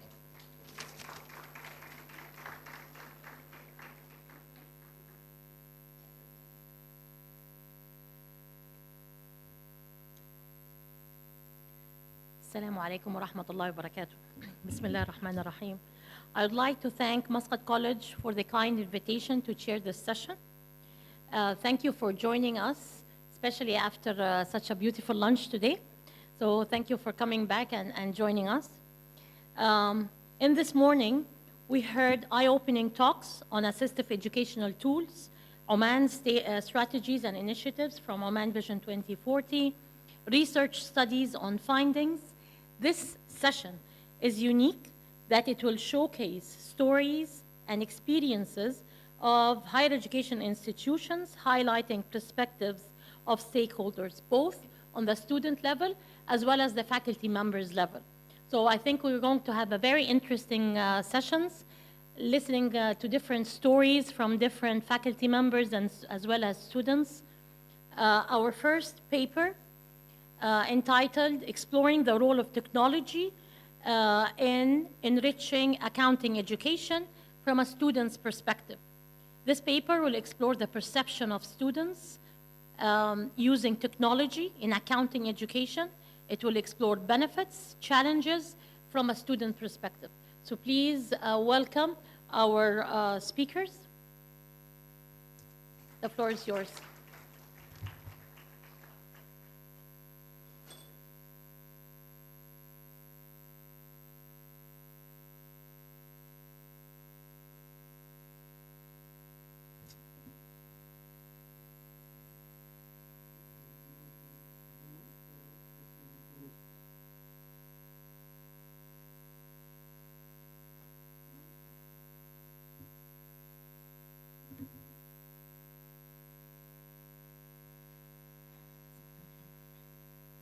Good morning, everyone. Good afternoon, everyone. My name is Mariam Al-Hashmi, and I am honored to be here today with my partner Shayma Al-Mahmoudi from University of Technology and Applied Science in Ibra, majoring accounting, to present our presentation about the role of exploring the role of technology in enhancing accounting education. So I remember when I first started learning accounting, the sheer volume of manual calculations and the and paper process felt overwhelming. So today, technology is revaluing accounting education and making it more accessible, engaging, and more relative for students.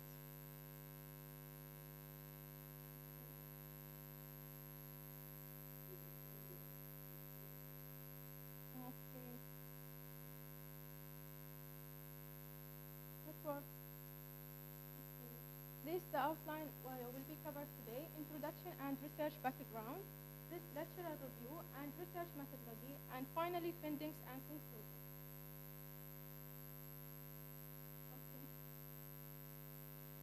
As you know, higher education play a key role in shaping student careers. So in Oman, adopting e-learning platform has transformed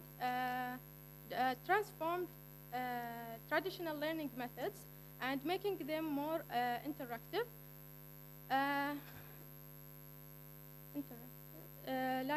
Tools like Tally and Excel have become more essential in accounting education and helping students to acquire more skills that help them in accounting education. So to better understand this transformation, look at the research background.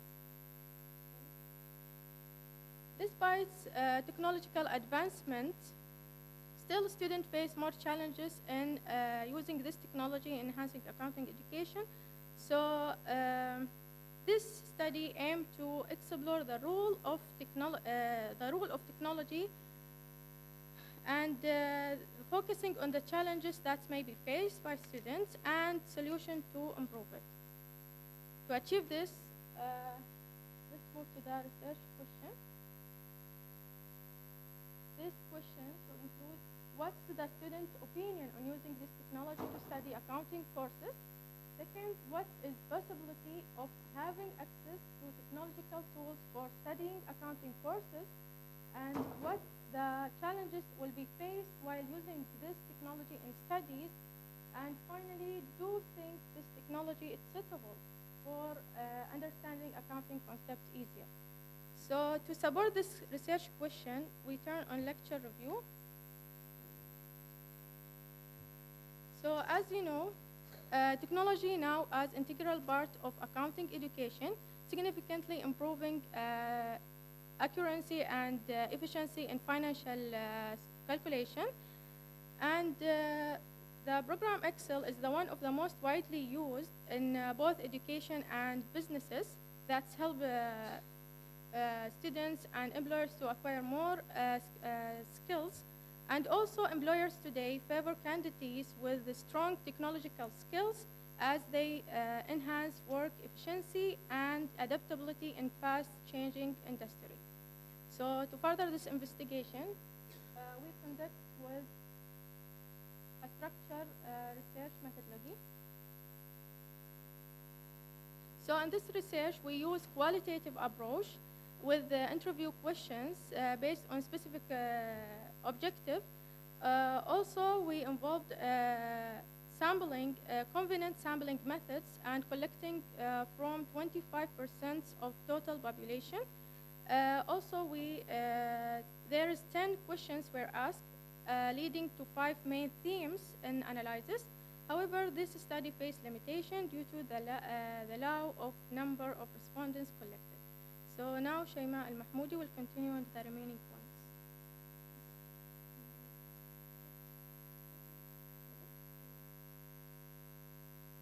Good afternoon. I am Shayma Al-Mahmoodi. I will continue the remaining point. First, research results, the theme 1, use of technology in courses.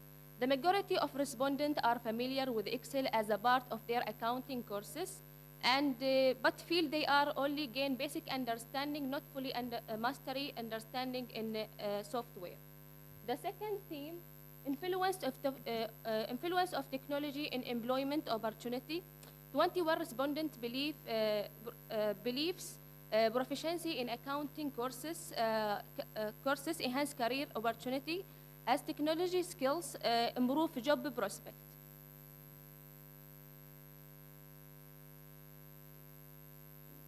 The theme 3, accessibility of technological tools. Responding studying Tally also added that they are given opportunity to take extra practice during their free time. Also, they ensuring equal access to technology provided by educational institution. The theme 4, challenge to gain mastery of accounting tools. Respondent appreciated technology in learning, but noted advanced features are missing in higher courses and highlighting need for practical support. The theme 5, involving technological landscape in accounting education. Respondents suggested integrating AI and data analytics into the curriculum through industry collaboration and expert support.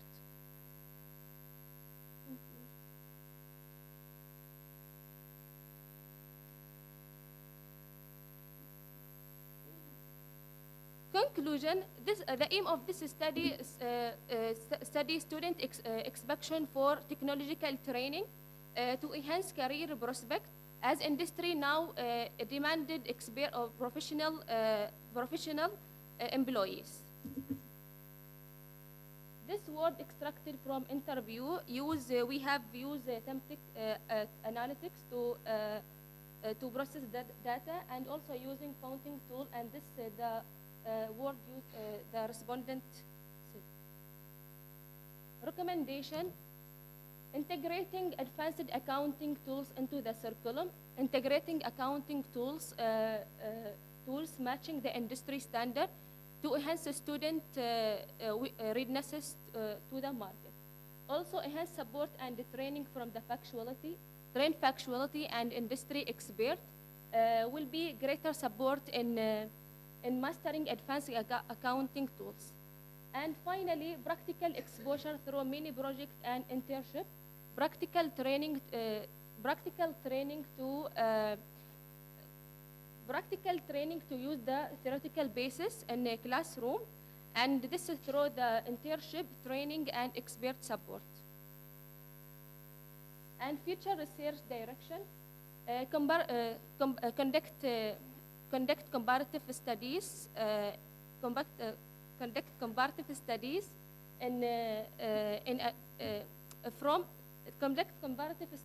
for technological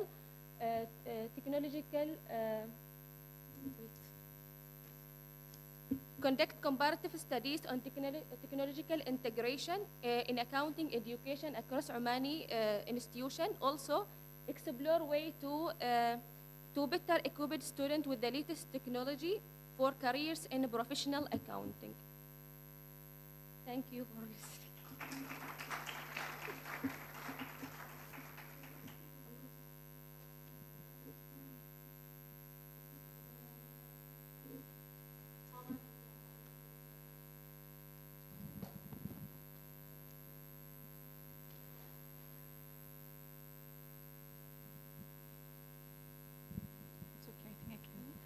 Thank you so much, and that is my area actually, accounting.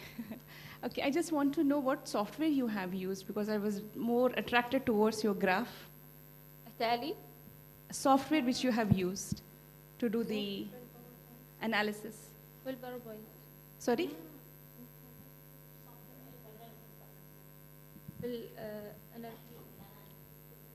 SPSS, Stata, NVivo. It's okay. I don't want to. Yeah, Nitya. Wine.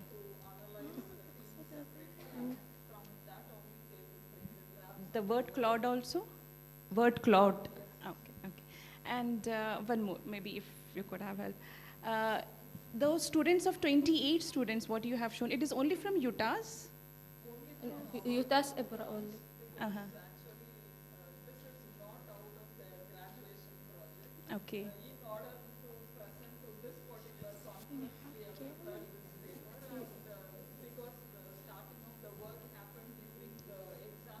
Okay.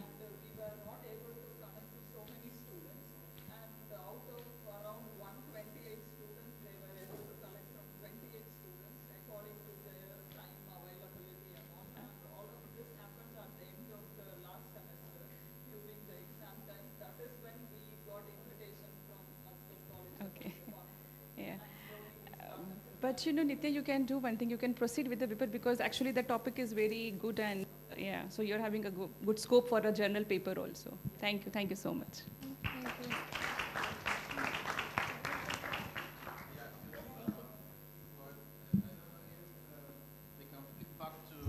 The first results, something on the Excel. I just wanted to understand it.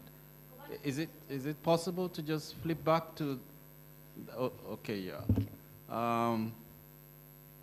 I think it's something like you indicated that you found Excel is not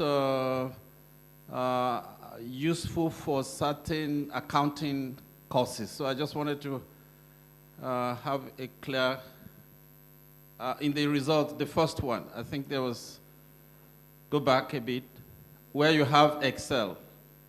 Yeah, I think this one. Majority of the respondents expressed that they are familiar with using Excel as is part of the accounting courses. But they said the mastery of the Excel is not possible as the course outcomes cover only basic understanding of the software. So my question is, did you find some specific courses in accounting that Excel could not deal with? And if so, could you share with us? Thank you.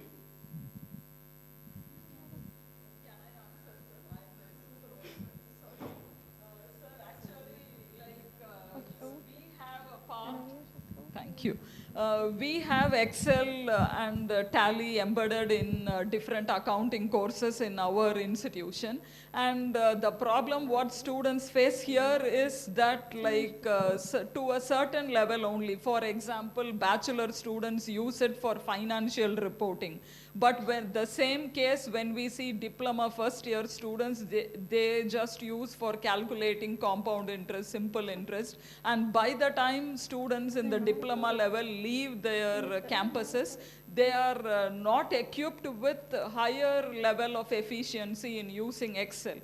And the same case with Tally also, where students in advanced diploma level are having one such course which goes into like full-fledged basic lessons of Tally, which they have as a course along with assessments. But to go into the mastery level, still our courses are still not embedded with higher level of Excel or Tally, whatever is the advanced software that we are having. And students are also expecting, and this is the right time for me to express also that our University of Technology and Applied Sciences, we are working together with all other branches to bring changes in our courses. So that is actually on track. So inshallah, the next coming up batches, they will have better technology embedded into the courses. Yeah, well, what I can say here is that Excel is a very powerful tool, it can address all the basic courses, both at diploma level and at bachelor's degree level as of now. Yes. But the advanced tools we need, which I agree with the presenters, is in the area of data analytics, machine learning, artificial intelligence, and that will require upgrading the curricula. So, but we shouldn't go out of here and say Excel cannot address any accounting courses as we have them now. No, I sir. hope that is clear. Yeah, yes, sir. Thank we you are so not much. saying that also. Like we are saying that whatever we study at this level is not sufficient for the students when they go out for job market. Thank you.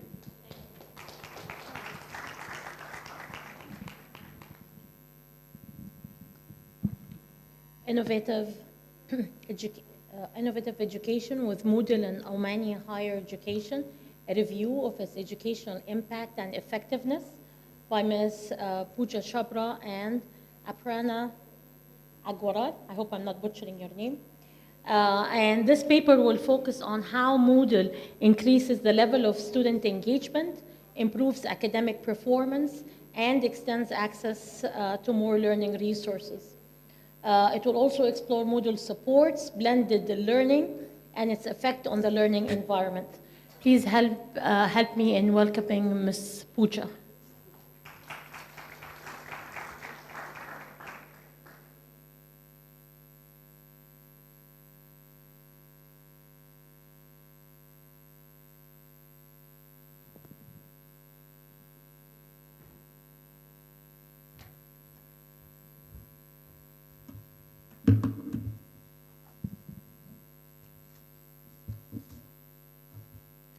Thank you, Dr. Mona, for the insightful introduction.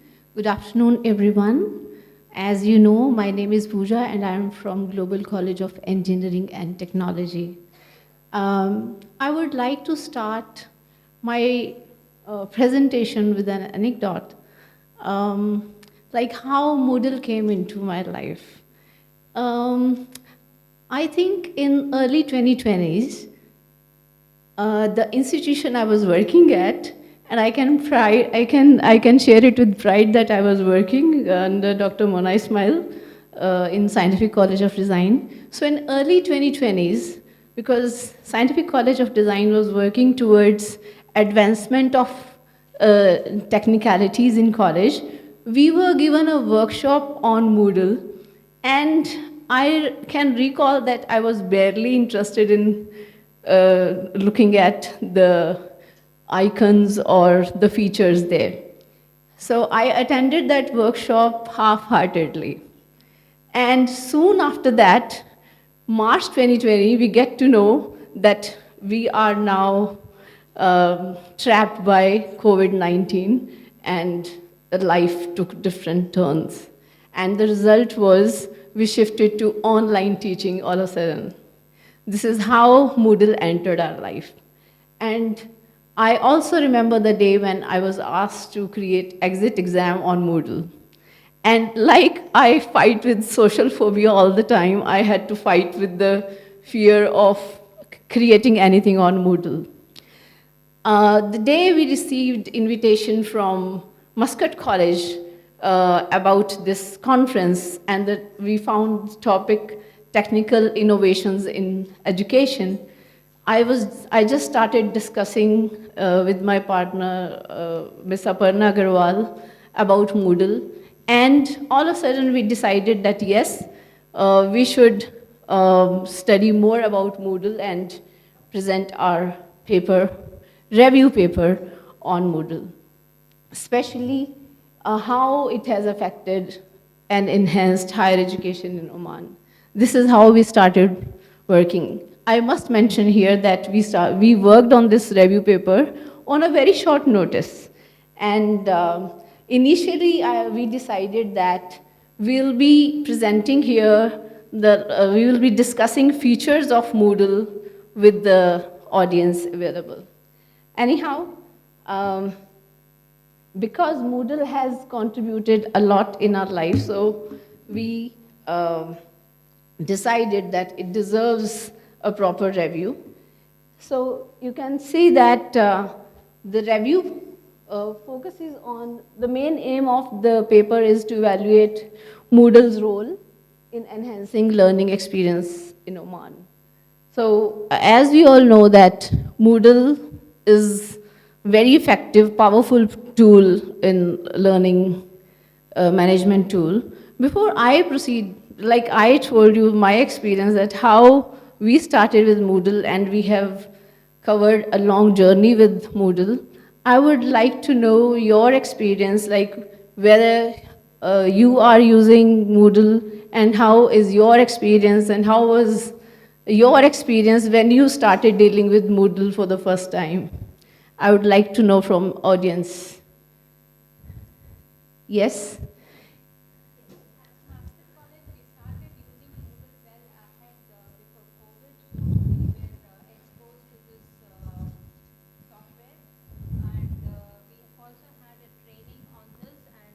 It's very successful. Why? Because most of our programs related to universities, Malaysia, Pahang, we offered students the learning material, everything in Moodle, and the students also do assignments and online quiz and everything with the use of Moodle. So when we shift, because of COVID, when we shifted to MS Teams, taking classes from home and everything, Moodle was very helpful. Apart from this Moodle, we have other learning management software like Canvas for University of Stirling. Yes, thank you. Thank you. So yes, anybody else would like to share the experience? Right. So e-learning department, they send a statistics on which were the active modules in a week. So that encourages staff to make their module very active through Moodle. So we use a lot of activities and interaction with the students through Moodle. Thank you. Yes, thank you so much. So yes, as we listen to the experience of faculties and myself, like we have come a long way with Moodle. So I would come to the objectives of this review paper, assessing Moodle's technological impact, identifying barriers to adoption, comparing Omani context with other regions, and future insights towards improving Moodle's usage in institution. If we talk about, like, if we are reviewing any paper, it becomes very important to go back into the past studies done about Moodle. So I got to know that Moodle was developed in Australia for the first time. So that's why we see that the most usage and most prominently, it was used most prominently in Australia than any other region. So as the faculty have mentioned here already, that with the arrival of Moodle, or much before COVID, the technical advancement of Moodle was introduced to faculty and they were using it effectively.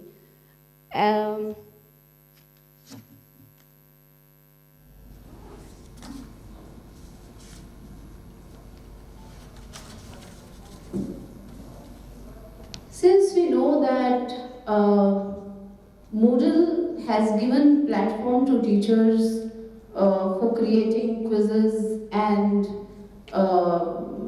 discussions and many other features which are on Moodle. For students also, I think I'm missing on something, I'm sorry for that.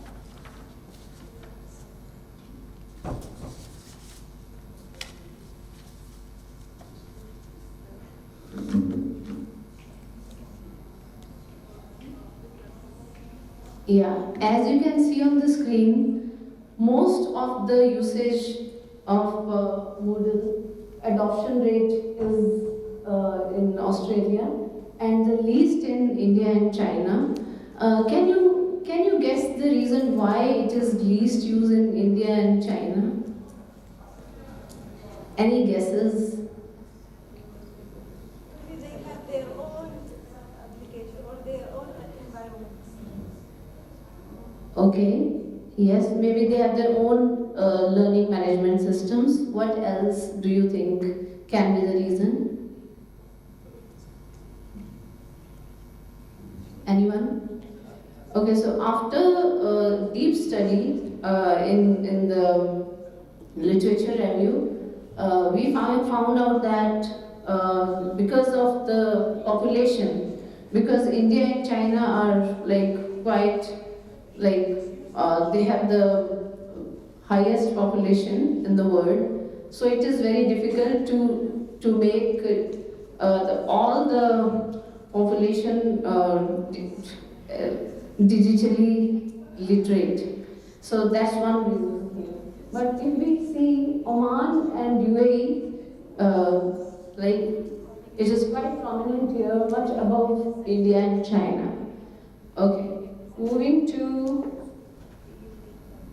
yeah, this I must mention here that because Moodle is intellectual property of institutions, so we did not adopt quantitative data. Rather, we went for qualitative data because we mutually decided that it is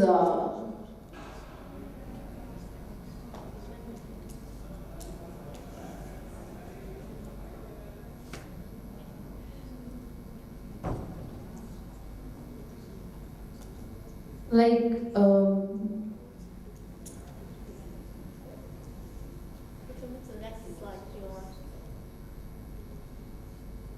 okay, so we decided to study the previous studies and the existing data from previous researches and also some of the governmental documents when we had to go through Educational Goals 2020. After the research review and our method, we reached to certain findings which most of us we have already discussed, mainly because Moodle deals with faculty and students. So rather it is beneficial for faculty and students, or it can be some negative, it can come with some negative barriers. So when it comes to faculty development, we can see that teachers have become very, very efficient working online when it comes to blended learning, asynchronous, synchronous, and reaching flexible students, reaching data, all assessments, all the activities to students wherever they are sitting. So all these things could be made possible through faculty. And when it comes to students' engagement also, yes, engagement of faculty and students go hand in hand. So if faculty progressed in using Moodle, same was the case with students' engagement also. Of course, if there are some positives, there were some negative findings as well. We can see there were some barriers, like digital literacy levels were different when it comes to faculty from teacher to teacher, and matter of interest also. Like a person like me, I'm least interested in learning anything related to technology. So I will do it only when it is needed. So that literacy level about using digital system, Moodle, that was a challenge. And if I talk about my example at Global College, like because we have a proper person designated doing all our tasks on Moodle for teachers, we never suffered for stressing ourselves with many features, how to deal with that. We have people working for us. So in that case, it becomes less challenging for us, right? But where there is no literacy, teachers are not aware about all the features. Let's say in Moodle also we have regular developments. For example, the feedback sessions, the discussion forum, and the many features which they keep on adding day by day, keeping up the update. So that needs digital literacy, which needs a lot of work from institutional side.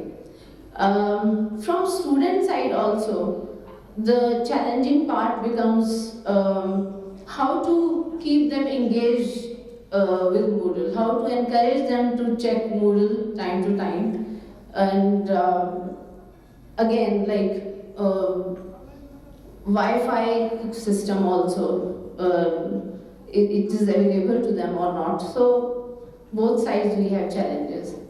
Here I would like to ask you, like, how do you overcome such challenges? Yes, any idea? Like, for example, in my college, what we do, to encourage teachers and students using Moodle. We kept award for students like who participate the most in Moodle and who are the teachers who contribute most in Moodle. They will be awarded semester-wise. So this is like how we are coping up with improving the level of Moodle usage. So here again, if anybody can share like what steps do you take to encourage students to use Moodle better? Yes, yes. I remember when I was a student, our lecturer when I was student, he put like a discussion in Moodle. And he put some marks for that. So we are, as a student, we must deal on that, or we have to use it. We have to ask a question or answer some question asked by others. So this is one way that we already, that is the most semester we use Moodle on it, because of this. Very good, it's a very impressive way. So I would like to... I just want to point that you have like 3 more minutes. Yeah, I'll quickly finish it. Like, I would like to share some initiatives which we took to enhance students and faculty participation. One thing we added, like in our survey, in our end of semester survey, we added 2-3 points related to Moodle, like how is the Moodle information coming from teachers, and same is asked like how comfortable students are in using Moodle. That's one thing. And then, as I mentioned before, that a reward was kept for teachers and students, that how much they are able to use and how efficiently they are using it. And in the end of semester survey for teachers also, that slot was there. So this is how we are working on enhancing usage of Moodle, because that is actually adding. I would like to share this one here, how it is aligning with 2040 Oman's vision. We see by 2040, according to Oman's developmental vision, we see that education system should be completely digital. It should be full digital learning. And if we see ourselves here at 2025, the digital transformation has already started. So I believe that through Moodle and related platforms, we are reaching to the aim of achieving the vision Oman 2040. Thank you so much.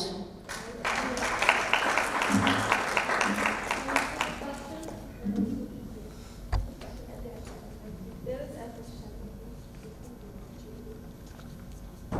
There is a question for you, Miss. Yes. Over there. Hello, ma'am. I'm Freddy. Currently, I am the Moodle coordinator of Muscat College. And thank you so much for asking us many questions. This time we will ask you questions. How do you use, I'll be asking your personal experience and opinion on this. How do you use Moodle to boost the students' engagement in the class, in your class? Actually, as I told that there are features, like first thing is discussion forum. That is like, I'm from GFP, Foundation Program. So before starting any lesson, I put a question on the discussion forum and I leave message for students that I'm looking for their responses. This is one. And then I use polling for many things, like if I have to go in my speaking class and I have planned a debate on something or group discussion on something. So, this is how we keep students engaged. Moreover, when we have speaking activities for which they need to know the feedback, there are icons available, features available where we record our feedback or we video record and students listen to that. So So that for feedback, we use it and students are engaged there. And we have assessments, assignments for which deadlines are mentioned. And this is how, yes, we keep them engaged. And also, recently, we have kept all our listening practices on Moodle. So there is limited time given to them, that on this day, this time, they have to complete that. So they are always there. We make sure that students, if not every day, twice or thrice in a week, they assess the system. Oh, thank you so much. Actually, those were very valuable for all of us, and we learned something new with the use of Moodle. Thank you so much, Dr. I would also like to add about writing part also. We ask students to write their essays, to leave their essays on Moodle, and they get feedback and rewrite and all the evaluation they see on Moodle. Yes. Great, thanks. Thank you. Thanks a lot.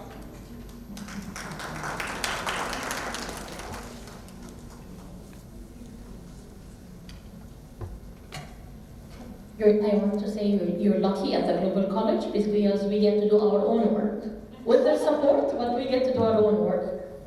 So we're moving now to ecotourism, the impact of education on sustainable tourism development in Oman, empowering ecotourism. This paper will explore the role of education in tourism in Oman, and the factors influencing sustainable tourism with a focus on Muscat governance. Please help me welcome the speakers.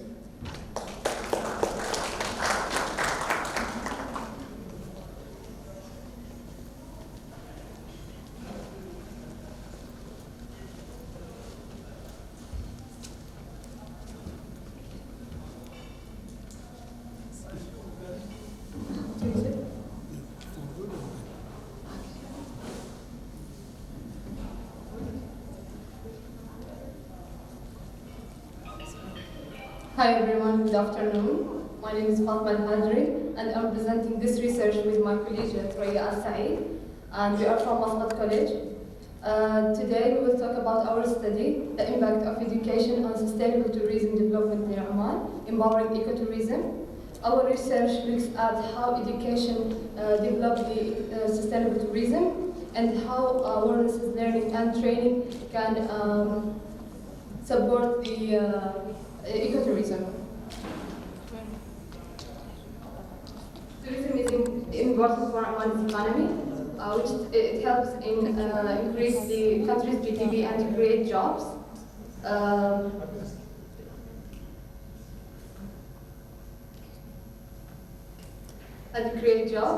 Also, it's a key part of Oman's Vision 2040, which aims to empower the which aims to grow the economy by focusing on sustainability, by protecting the environment and cultural heritage.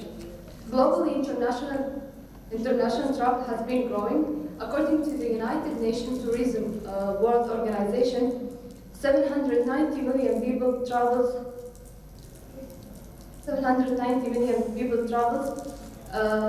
in the first 7 months of 2024, which is an 11% increase compared to 2023. In Oman, the goal is to make tourism more sustainable, and which means that develop the ecotourism by focusing on environment, cultural heritage, and cultural sites. Education is important in this process to prepare future tourism workers to practice about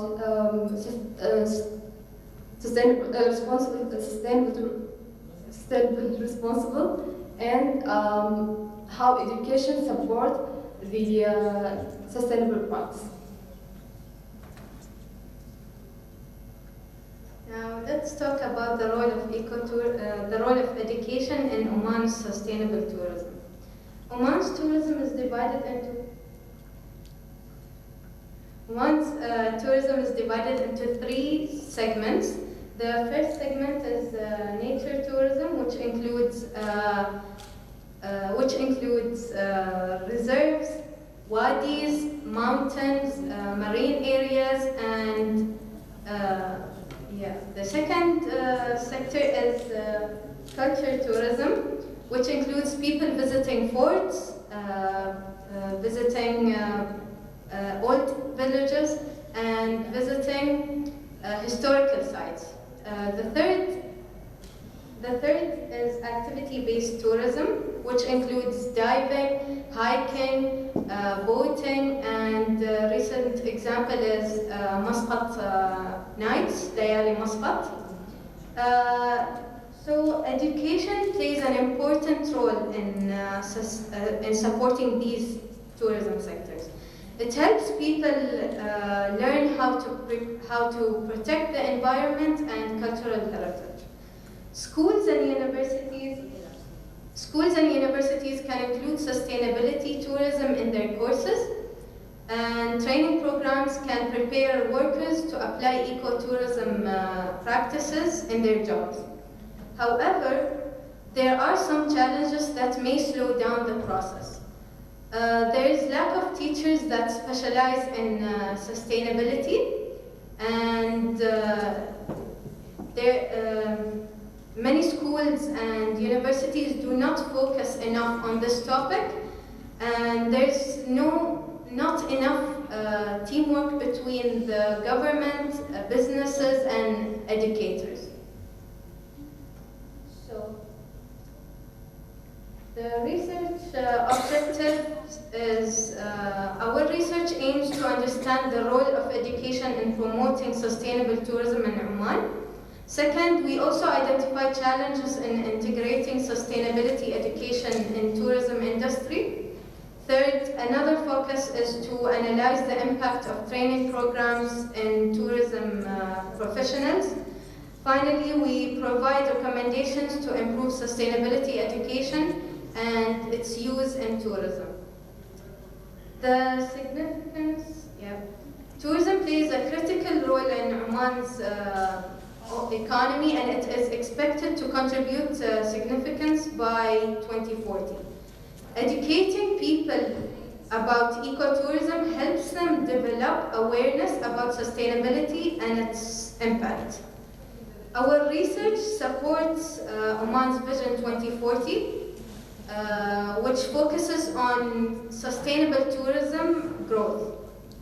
Integrating sustainability education and tourism will help create responsible tourism practices. Next, I will explain about the methodology and how we conducted the study. To study about how education supports tourism sector in Oman, we focused on people living in Muscat government. We collected data from 256 respondents using stratified simple sampling method. This helped us gather different opinions from different groups of people. We used questionnaires to collect the main data and reviewed past papers to support our study. It was also important to make sure our study was fair and ethical, so we told the participants about the purpose of our study before they answered the questions. We also protected their personal information and secured it. To conclude, let's go over the key recommendations.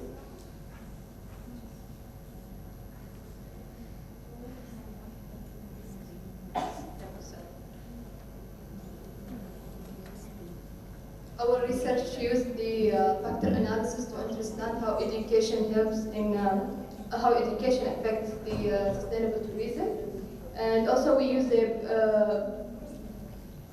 principal component analysis with 23 variables related to education role in promoting sustainable tourism. And during the analysis, variables with factors loading below 0.45 were removed to ensure the accuracy. And finally, in implementation, explains 6.5% and includes two variables. The total variance is 55.8, and we've analyzed three findings, which is education can support the sustainable tourism, and number 2 is sustainability. Many people know about sustainability but do not always follow sustainable practice.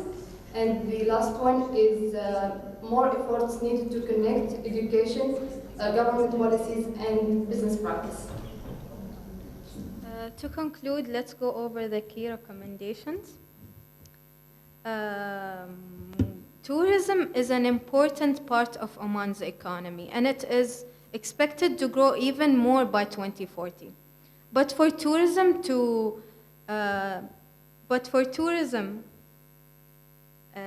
grow even more by 2040 in a way that protects the environment and the culture, education must play a bigger role. We suggest 5 main solutions to improve sustainability education in Oman and tourism. The first is to expand education, increase sustainability awareness among students, workers, and the general public. The second is to incorporate sustainability education in schools and universities, ensuring that students learn about ecotourism from an early stage. The third is to provide training programs for tourism workers so they can apply eco-friendly, sustainable tourism practices in their jobs. Fourth is to strengthen collaboration between the government, businesses, and educational institutions.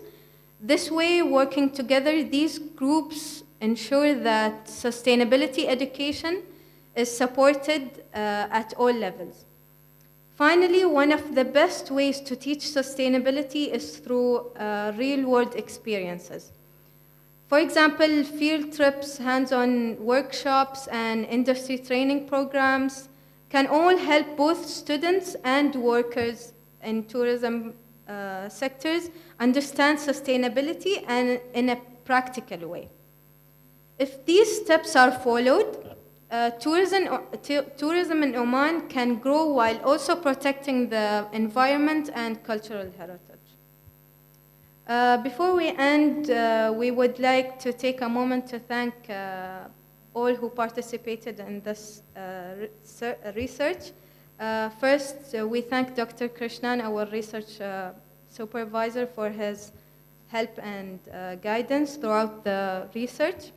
We also thank TRC for their funding support and Muscat College funding for their resources, and all people who participated in this research.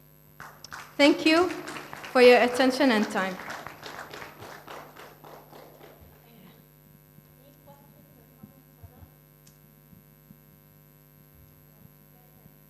Thank you.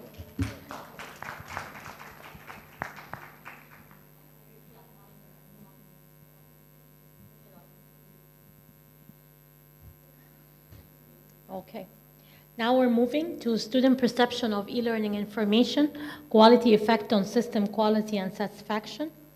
This paper will examine the impact of information system, dimensions on the student e-learning satisfaction, and also explore e-learning environment to enhance student learning experiences. Please help me welcome the speakers. Yes. Good afternoon to one and all present. I'm happy to share my thoughts and ideas on our research paper, which is student perception of e-learning information quality effect on system quality and satisfaction. This paper is co-authored by 3 other people apart from me, Dr. Krishnan, Department from Business and Accounting, Muscat College, Mr. Mahfood from Utah's Muscat, and Mohammed Salman, the engineering graduate, was PhD student from University of Auckland. Well, before I start, I appreciate and thank Muscat College for funding this for the conference publication and the fees. So I'm very grateful to Muscat College for allocating the fund for this conference.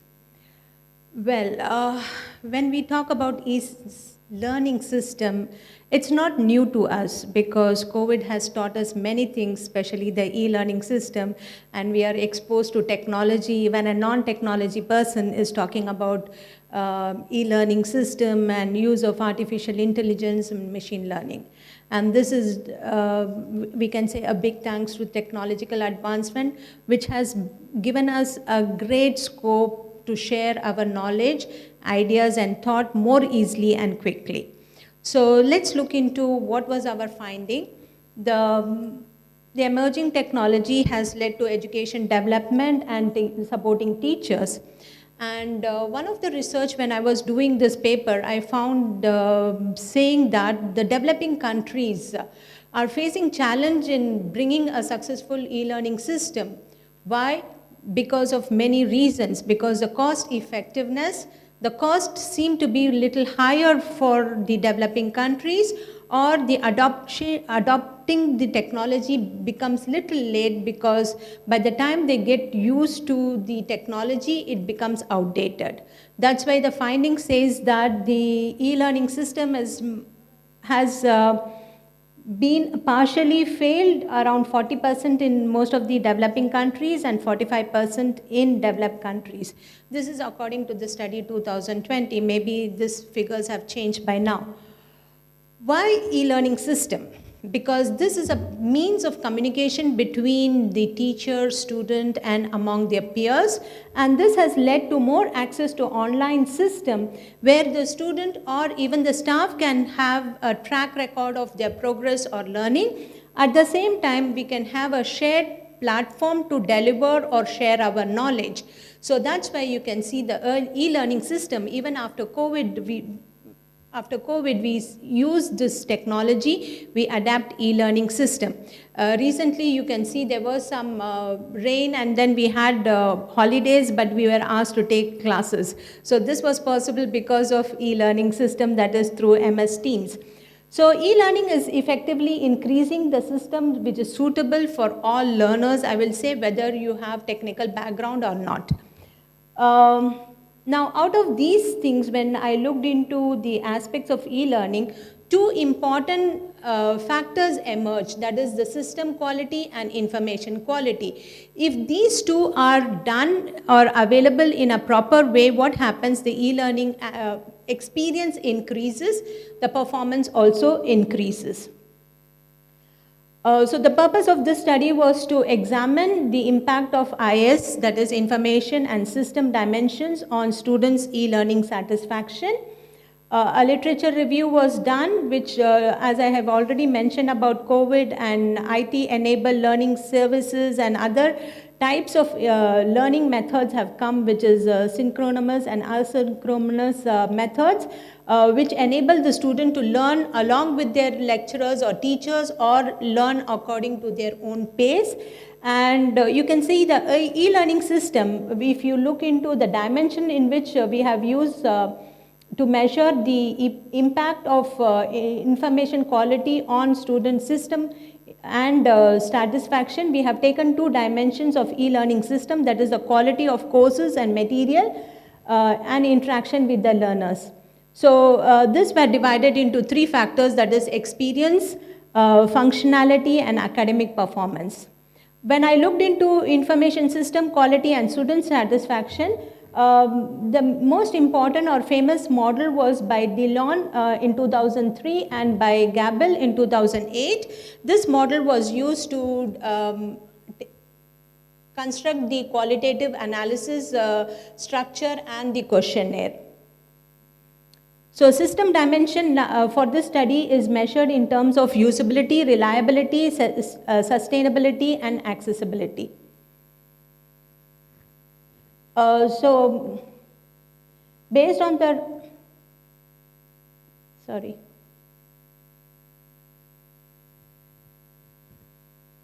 I think,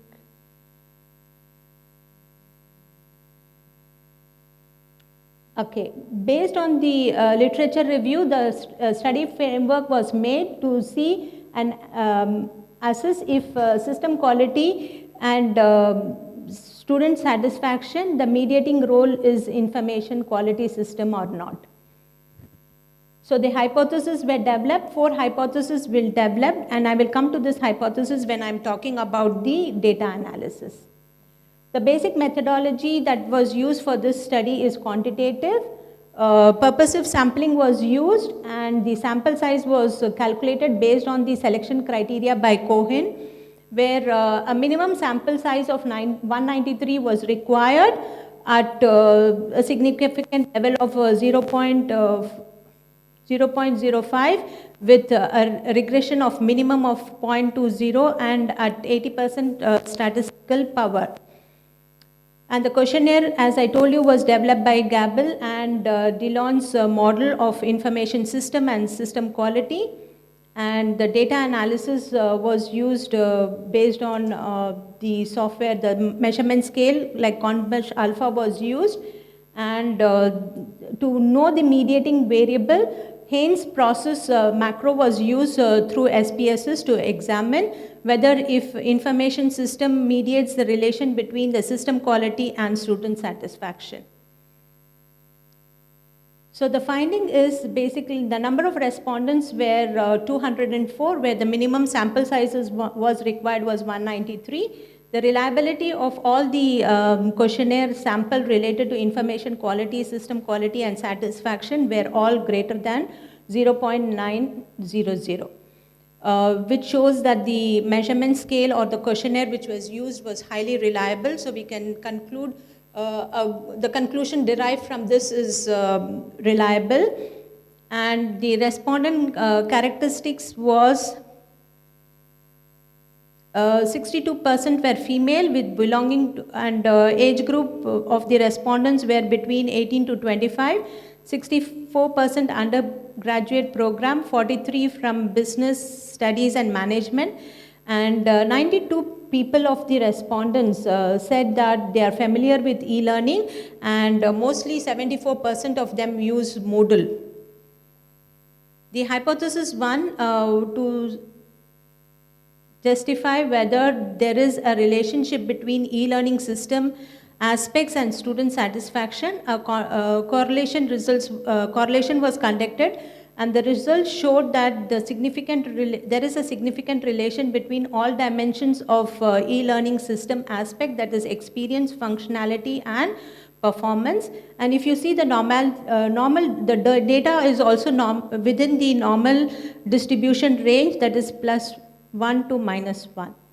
So based on this, the hypothesis 1 is accepted. Then testing of hypothesis 2, that is whether there is a correlation between e-learning system quality and students' satisfaction. This also the correlation was conducted. And out of the variables of system dimension, you can see sustainability, usability, accessibility, and reliability. Usability is showed more highly correlated with student satisfaction, because the R value was 0.837, which is strong relation, and followed by reliability, because the correlation was 0.814, which is also strong correlation, which reflected. So we accept the hypothesis 2, saying that there was a significant relation between system quality dimension and student learning satisfaction. Yes, I finished. Now coming to the mediating model, Haynes macro process was used through SPSS, and the results from bootstrapping and direct and indirect effect shows that the information quality system did mediate the relationship between system quality and student satisfaction. Because you can see the values of B increased significantly if you see the indirect effect. So what is the implication? We suggest that higher education management institutions should support the aspects related to e-learning system by providing, facilitating these technologies. And then IT and HOD's role is very significant here, because they need to assess the IS system and make decision and monitoring process. And the resources is very much important for a system to be successful. irrespective whether it is, it stopped. Yes, adequate resources are available, especially skilled lecturers, technology and advancement. And finally, next conclusion and limitations. The significance of this study was to find the students' perception, opportunities to learn and gain, so we were able to get the students' perception towards e-learning system. Then the major limitation is that the study scope is limited only to IS and student perception. However, we can come to a conclusion that the e-learners providers can get some useful insight from this study. And the future study is to include even teachers' perception and compare the analysis between the student and staff perception, so that we can know if there is significant difference between the opinion of the teachers and the students. Thank you, and these are some of my references. I'm happy to answer any question. Thank you. On the system quality, some of them have not taken all these dimensions. Some of them have just studied only the perceived usefulness or accessibility, but we have gone beyond that and we have taken into the different aspect of usability, accessibility and reliability. You see, this is very important for any learning system. The information that we learn should have the reliability, the content, the material. So that only then we can say that we have learned properly, or the student satisfaction also depends upon the reliability aspect. Last a follow-up question. This is very interesting study, actually. You talked about, can you go back to the slide, please? The usability and... yes. Where's that one? I got lost. Usability and... usability, accessibility, reliability. Yeah, that one.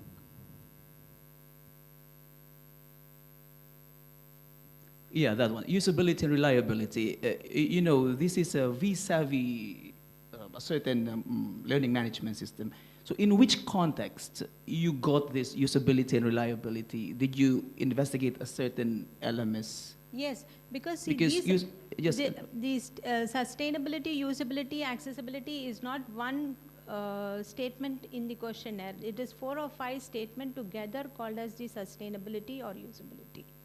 So altogether, if you see, the questionnaire will have some 28 questions, and then they are divided into different factors. Oh, okay, because usability and reliability is somewhat subjective based on a specific software you are using. That's why I'm a little bit concerned with the validity of the findings on usability and reliability. It depends upon the learning tool. As I told you, 74% of them used Moodle. Okay, so this is from Moodle. Yeah. Okay. So usability aspect is what learning tool they have used. Based on that only the questions have been set and developed. Okay, it's clear now to me, because there is no marking there at the bottom on which context usability and reliability were obtained. And then it will become too big for 15 minutes presentation. Okay, thank you. I appreciate that. Thank you so much. Thank you. And now we're moving on to the role of higher education institutions in enhancing graduate skills for industry success, bridging the employability gap.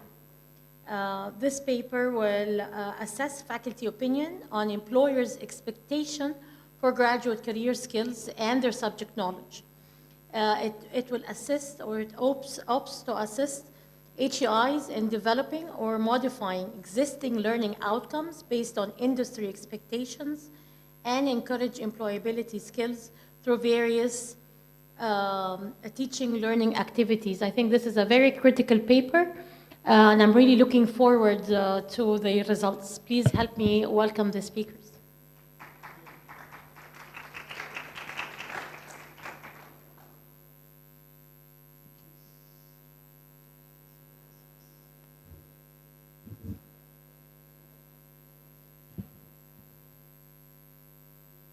Yeah, good evening to everyone. I am Dr. Krishnan from Muscat College. My research study is related to the role of higher education, HEIs in Oman, enhancing the graduate skills for industry success, bridging the employability gap. So this is what my study.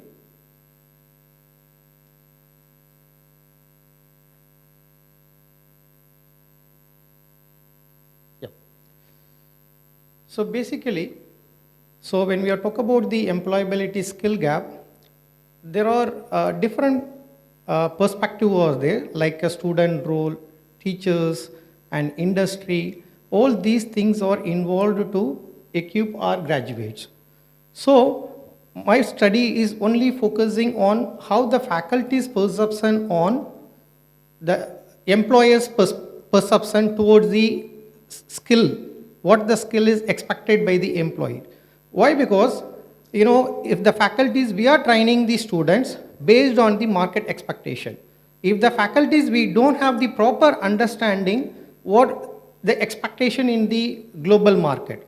If we have the different opinion, definitely the outcome will be the defective. So that perspective only. So I want to know that whether the faculties, we have the proper understanding about the industry demand as the employers is expecting from the graduate. So this is what the whole idea is towards. So faculty is adopting nowadays a lot of new interactive technologies to equip our students to attain the knowledge on the related to the given subject area, whether it is engineering or business or science, what are the things. So the faculties, we are using the lot of technologies to equip the people to gain the basic knowledge on this subject. After that, we allow the students or graduates to create the idea and also to make them to apply the what they have learned, they have to apply into the real life case studies or practical problems. Then how they are facing those challenges, how they are equipped. So this is the things basically the faculties nowadays we are trying to implement in our curriculum and also in their teaching and learning practices. So continuously we are doing the redesign of our module. So what we are doing based on the industry expectations, we are redesigning our subjects, curriculum, teaching methodology and practice and latest software and everything. So that's what we can say, the redesigning the modules as per the expectation from the local and global demands. And employers' expectations on graduate possess the related to the knowledge, attitude, and professional behavior, and difficult situation and teamwork. These are all the various skill set usually it's expected by the employers. So based on this understanding,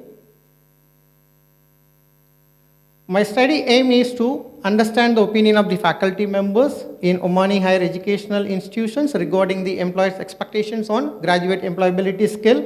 There are three objectives are formed. One is to analyze the higher educational institution faculty's opinion towards employers' expectations of graduates' learning and development skill and employers' expectations of life and career skills of the graduates. And last one is the expectations on the subject knowledge of the graduates. See here there are three components is given. One is the subject knowledge, then life and career skill, and learning and development skills. There are different set of skills are there. How the faculty's perception on these skills related to the employer's expectations. So that is what the objectives. So basically my research methodology is, it's a quantitative research study. We have formed the questionnaire with the set of questionnaires including of the different skill sets, as I mentioned over there, life, career, and subject knowledge. All these set of questionnaires formed and circulated among the faculty members in the higher educational institution in Oman based on the snowball sampling. Snowball sampling means I gave my friends who is working in the different institution and asked them to give their friends. So because it's very difficult to get the data from when I'm sending the people's, its response will be low. As per the latest research we can find it over there. That's what, through the snowball sampling, one person is referring the another person. That is what we call as the snowball sampling. Through the way I have collected the data, 365 faculties opinion towards on variables like how it's a learning and development skill of the graduates and their life and career skill and also subject knowledge. So in this study, we properly followed the ethics standards. So all the data we are protected with the password and also all the integrity related to the research we have followed as per the Oman context. So this is the major variables. So this is we called as the reliability test. So why we have conducted the reliability test? Because when we are giving the questionnaires, there is a possibilities there. Some respondents without reading, just like that they will tick. So without understanding the questions or without understanding the context of the questions also, the people will just tick and submit the questionnaire. So automatically the output also will become the negative. It's not what the purpose we are conducting, it will not meet out. So that is the reason we want to ensure whether the respondents are properly understood the questions, accordingly they responded. How we know this one? We are using the statistical tools, that is what we call as the Chrompark Alpha.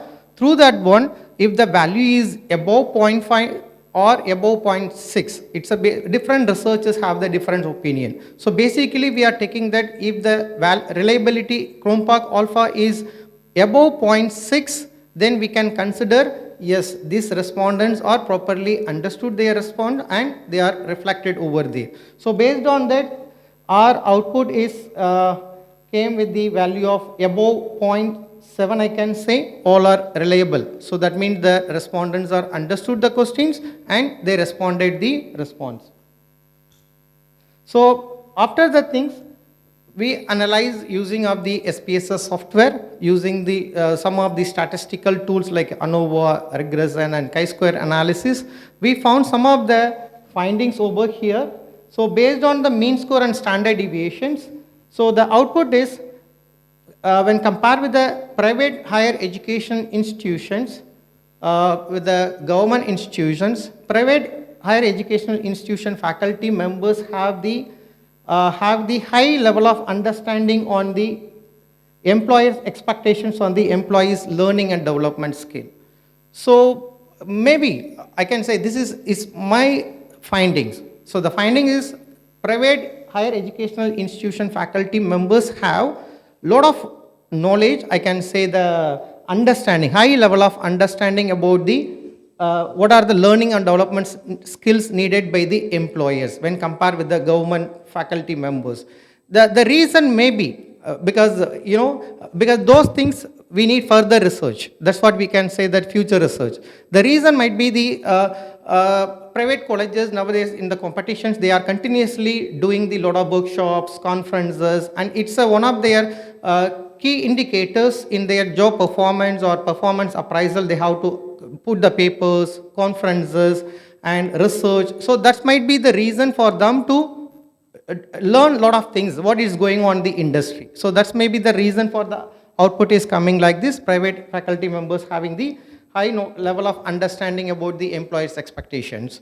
The second result is based on the ANOVA analysis of variance. There is a significant difference in the faculty members in main opinions toward the employer's expectation of employees and development skills across the different type of HEIs. So there is a different opinion is among the faculty members. That is what it's given over here. It's across the different type of HEIs, I mean the private and government, the faculties members having the different opinion towards this development skill related. Okay, so what the employer is expecting, I'm having different opinion, other institution members having the different opinion. This gap is there. So this is through the analysis of variance we have found this thing. Then third one is based on the chi-square analysis, majority of the faculty members or opinion high level of expectations of employers towards employees' life and career skills. So most of the faculty members unanimously they said yes, there is a high level of expectations of the skills related to the life and career, it's there. So invariably, whether it is private or government, so those who are working in these institutions, they felt that there is a high need is there in the market. My graduates must have the skill on related to the life and career. That is what the common understanding among the faculty members in different institutions. Then another analysis is the multiple regression analysis. So among the faculty members, there is a positive association between the faculty members. So positive associations, how it's related to its employees, life career skills and variables of working and experience and highest qualification of the faculty members. So those who are having the high qualifications and also those who are having the high experience in the higher educational institutions, they have the common positive association. That means common understanding is there. They have the unanimously, they have the same understanding related to the employee's life and career skills. Then last findings is based on the regression analysis, there is a positive association of the faculty opinions towards the employer's expectations on employee subject knowledge. So that is also, it's one of the things. So all the faculty members are believe that there is a basic subject knowledge is needed for the graduates to place in the company, because the employees are expecting basic understanding is needed on the different subject, whether it is engineering or business, what are the basic subject knowledge is needed. That is what the common outcome we have found it. Then finally, the conclusions. You know, it's nowadays the transformation is happening like a lot of AI impact and machine learning impact. So far, many researchers have discussed those points. The same thing also it is applicable here. The faculty members, we need to adopt the lot of advanced technologies to equip our graduates. So this is what the things. So it can be happen, the transformations, educational, whole demand is educational institutions to transform the education structure, not solely depend on the transmission of the facts and ideas. So not only depend on the facts and ideas, we have to transform it over there. So graduate employability skills should be realized by the faculty and HEIs. So just transforming the knowledge is not the matter. We have to equip our people as per the global expectations, and enhance the employability skills through effective industrial institute partnership programs and practical training, workshop and seminar and other relevant programs which will help to equip the graduates. So this is what the overall conclusions. Thank you.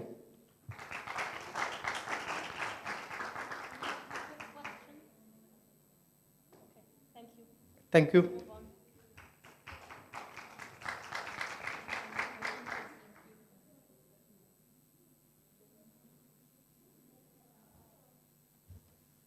Okay, bear with us, we're getting there.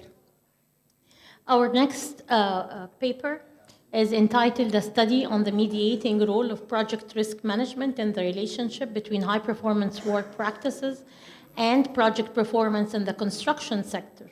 So now we're moving to the construction sector. Explores the connections between project success in the construction industry and the high-performance work practices. Practices such as hiring, performance reviews, task design, training and development will be investigated. Please help me welcome the speakers.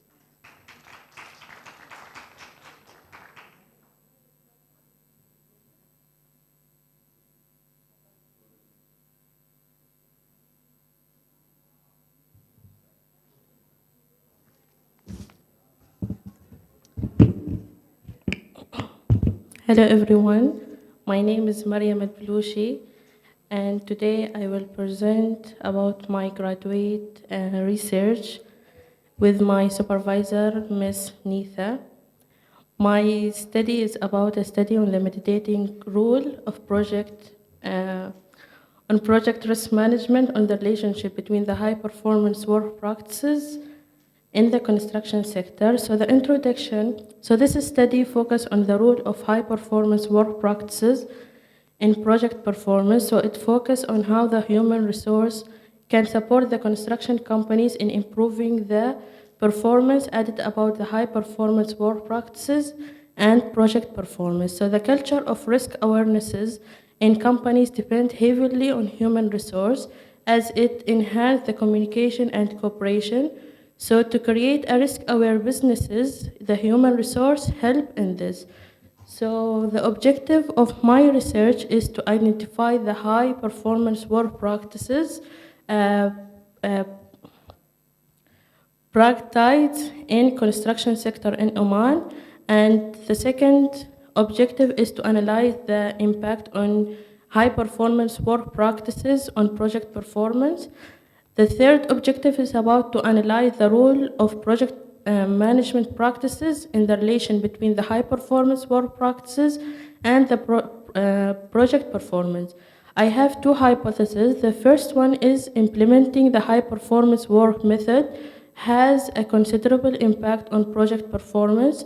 So I have 5 high-performance work practices. The second hypothesis, it is the project risk management mediates the relation between the high-performance work practices and project performance. So I have here the high-performance work practices. This table is nothing but it is the finding about the 5 high-performance work practices. The first one is training and development, selection recruitment, performance appraisal, work design, and compensation and reward. Here, the research framework, we have the independent variable. They have direct relationship with the project performance, and here we have the project risk management. Here we have the result for the regression for the high performance work practices. So there are their correlation for the 5 high performance work practices. So we have the strong relationship. The significant, so it since the significant is 0.000, so it shows that there is an impact. So the methodology of my research, so I use a quantitative method, and data collection, I use the primary data, it is questionnaire, and the secondary data, I use journal, articles, website. The data analysis, I use the statistical data, the descriptive statistics, regression mediation, with using the SPSS and process macro, and I do the analysis for 89 respondents. And here we have the mediation, we have the direct and indirect impact. So since the direct and indirect impact are significant, so here we have the partial mediation. The last thing, we have the conclusion. So the application of high performance work method considerably improve project performance in the construction industry. So organization can establish a pleasant work environment that increase the employee engagement and productivity. So by prioritizing essential area such training development, successful recruitment, comprehensive performance appraisal, and strategic work design and competitive compensation. So the link between the high performance work practices and the better project outcomes, it is emphasizes the necessity of developing a high performance culture which lead to successful project execution and overall organizational success. Thank you for listening.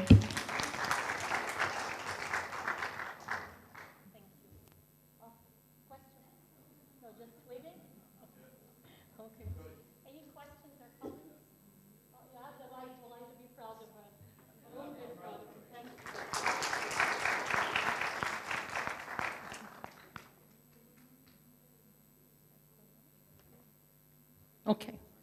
We are ending with a very interesting paper entitled The Impact of Psychological Well-Being on a Student Experience, an App-Assisted Perspective.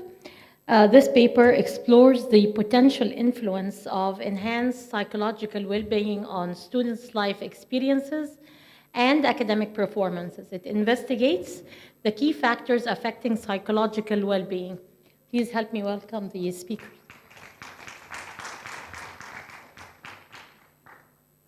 Thank you, Dr. Muna, for introducing our presentation. I'm sorry, I'm a language teacher at heart, so I don't think I will be happy to have an audience with low energy like this. So I will allow myself, Dr. Muna, to move a little bit from the conventions of presenting research studies, and I will take you into a bit of an immersive experience. So can I just ask you please to stand up?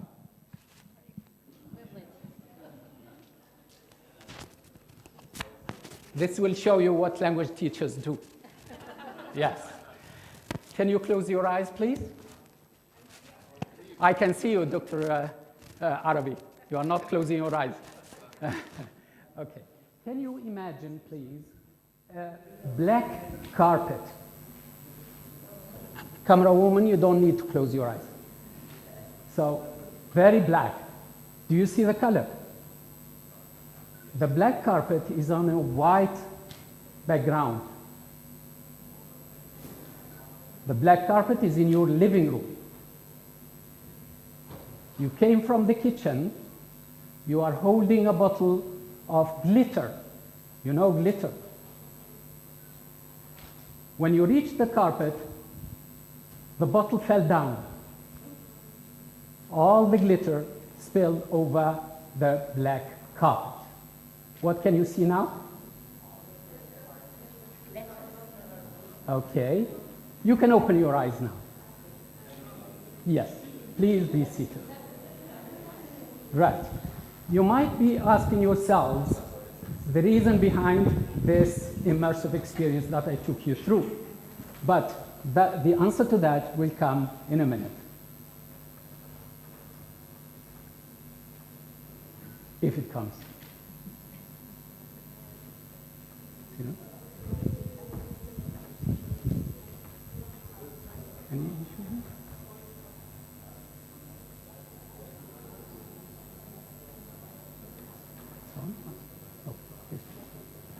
Sorry, that's technology also, and what technology does to language teachers.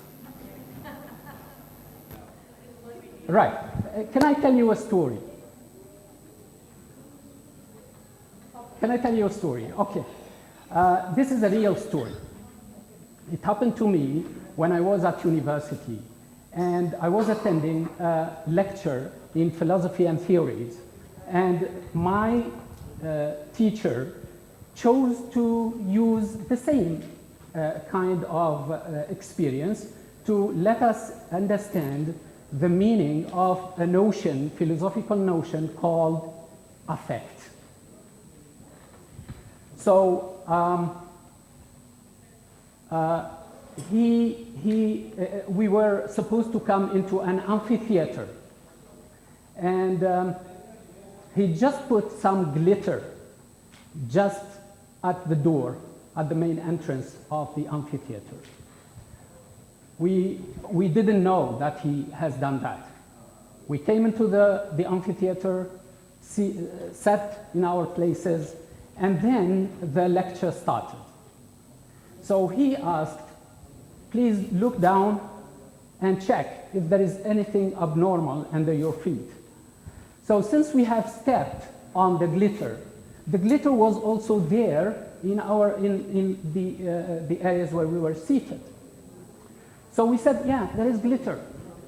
He said, that glitter has come from outside.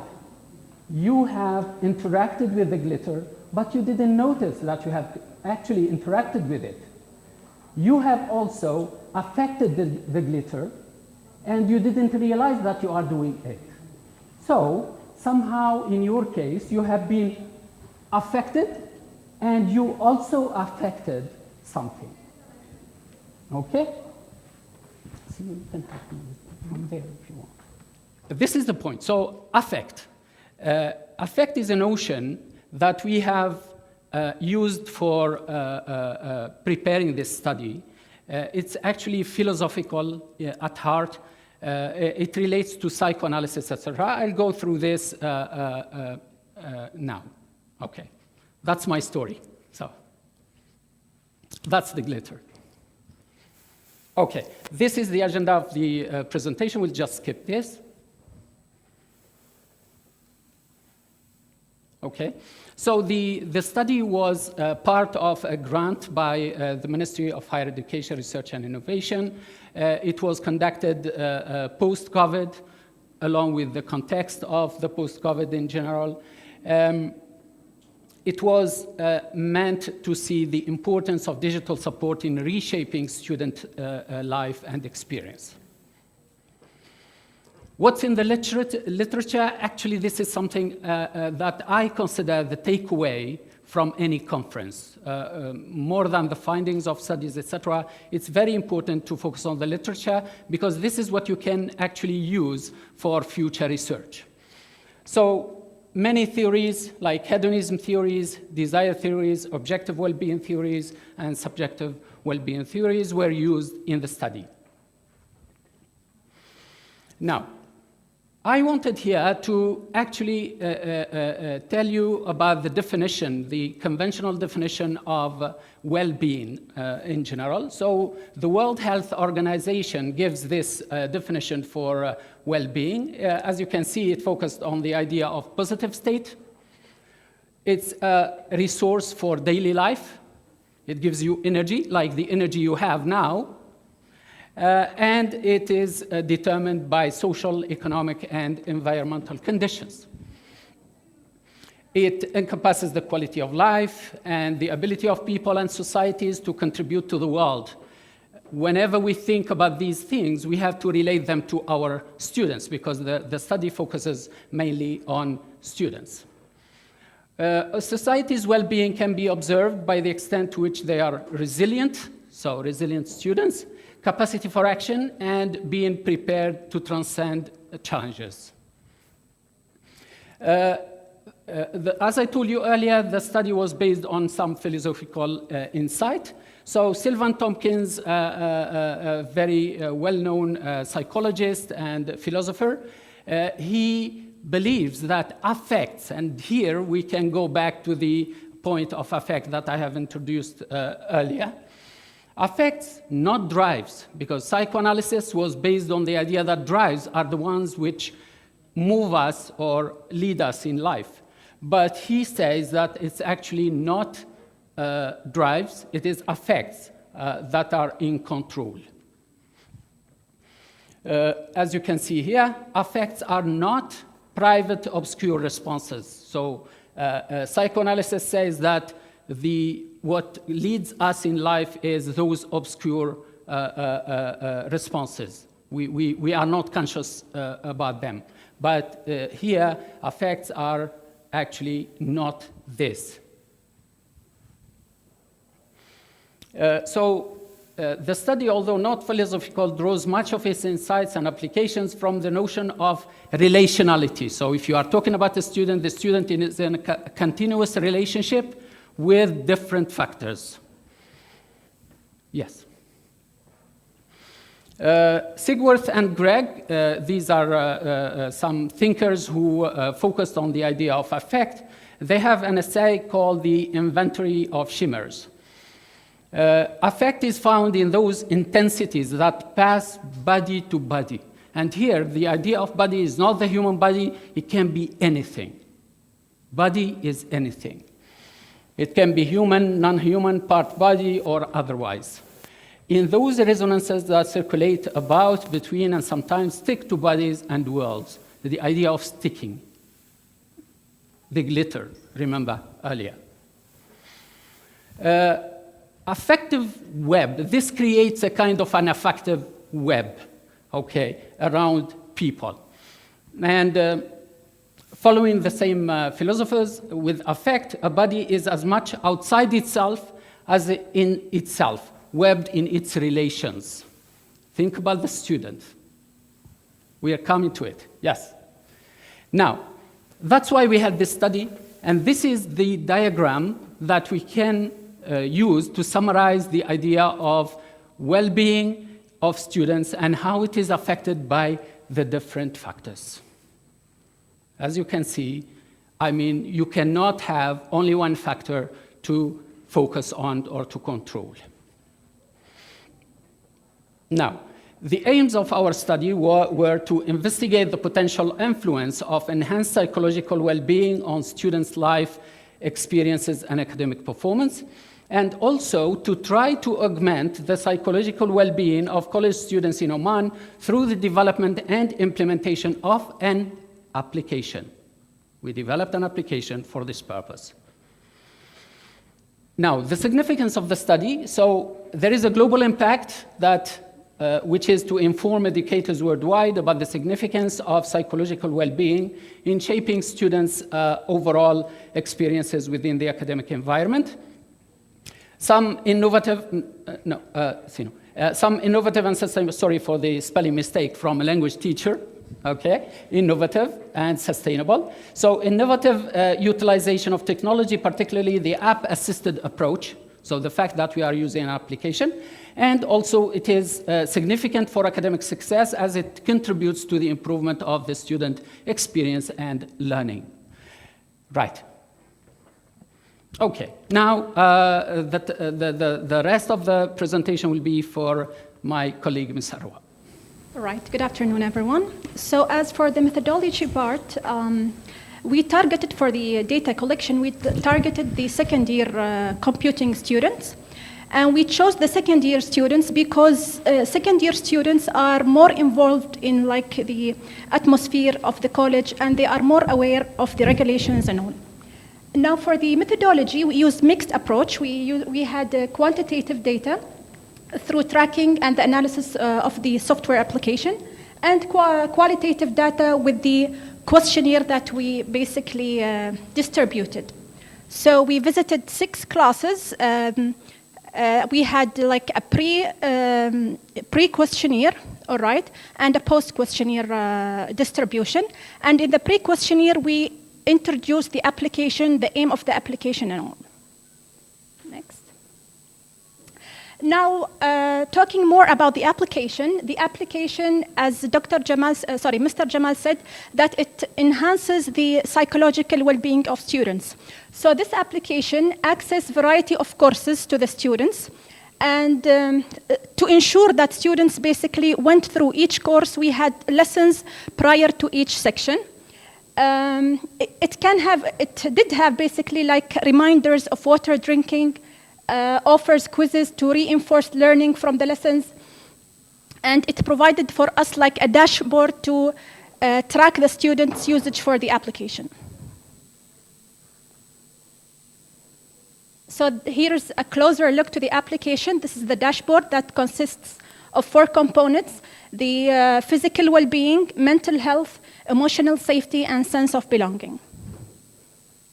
And see, like before each like assessment, there is a video or like any other assessment that through it the student will be more enhanced in that like component. All right. Now for the data analysis, we used SPSS to analyze the data, and the outliers were determined using box plotting, and values were imputed using the median value. There was another test to ensure that the data was following the normal distribution. Now for determining the relationship between variables, we went with chi-square test. So as you can see in this like table, which will be like divided into 3 slides, but I will go through them like briefly. We like splitted the app intervention with each component. So for instance, if you are interested in knowing the relationship between app intervention and frequency of weekly exercise, you will see that through the p-value there is what we call it, what was the word? There is a significant relationship between the both factors. Can you go next? Whereas in the red highlighted section for the factors, here because the p-value was greater than 0.05, there were no like significant association between the app intervention and the ability to stay calm under pressure. Maybe there are other factors to help enhancing this section. And next. And as you can see here that we have another one that was insignificant, but in conclusion, 85 of the factors were significantly associated. All right? Only 15 of the chi-square tests were insignificantly associated, and the finding of this study underscored the significance of psychological well-being in shaping students' overall experiences with the academic environment. Some of the limitations that we faced while the sample size was only limited to the second-year students of computing department. So maybe in future we can like enlarge the sample size so we can generalize what we call it, the conclusion. And of course, some time constraints because the time we implemented this application was through the second year of because we had 2 years only, so it was in the second year. Recommendations, based on the findings, we recommend we highly actually recommend the educators, institutions to foster the supportive environment that will empower students academically, emotionally, and socially. These are the references, and thank you for your time.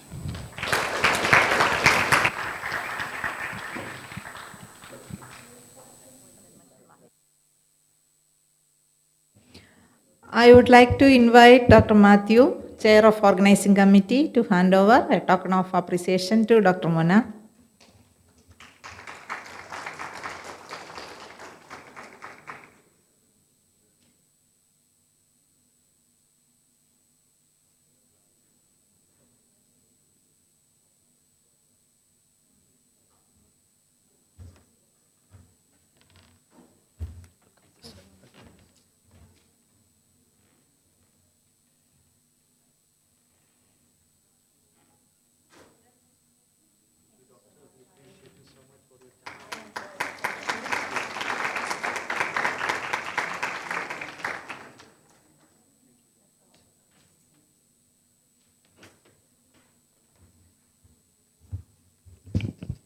Ladies and gentlemen, as we conclude the first day of this remarkable conference, I would like to thank every one of you for your participation, insights, enthusiasm, and a special thanks to our organizers, speakers, and sponsors for making this first day event very grand success.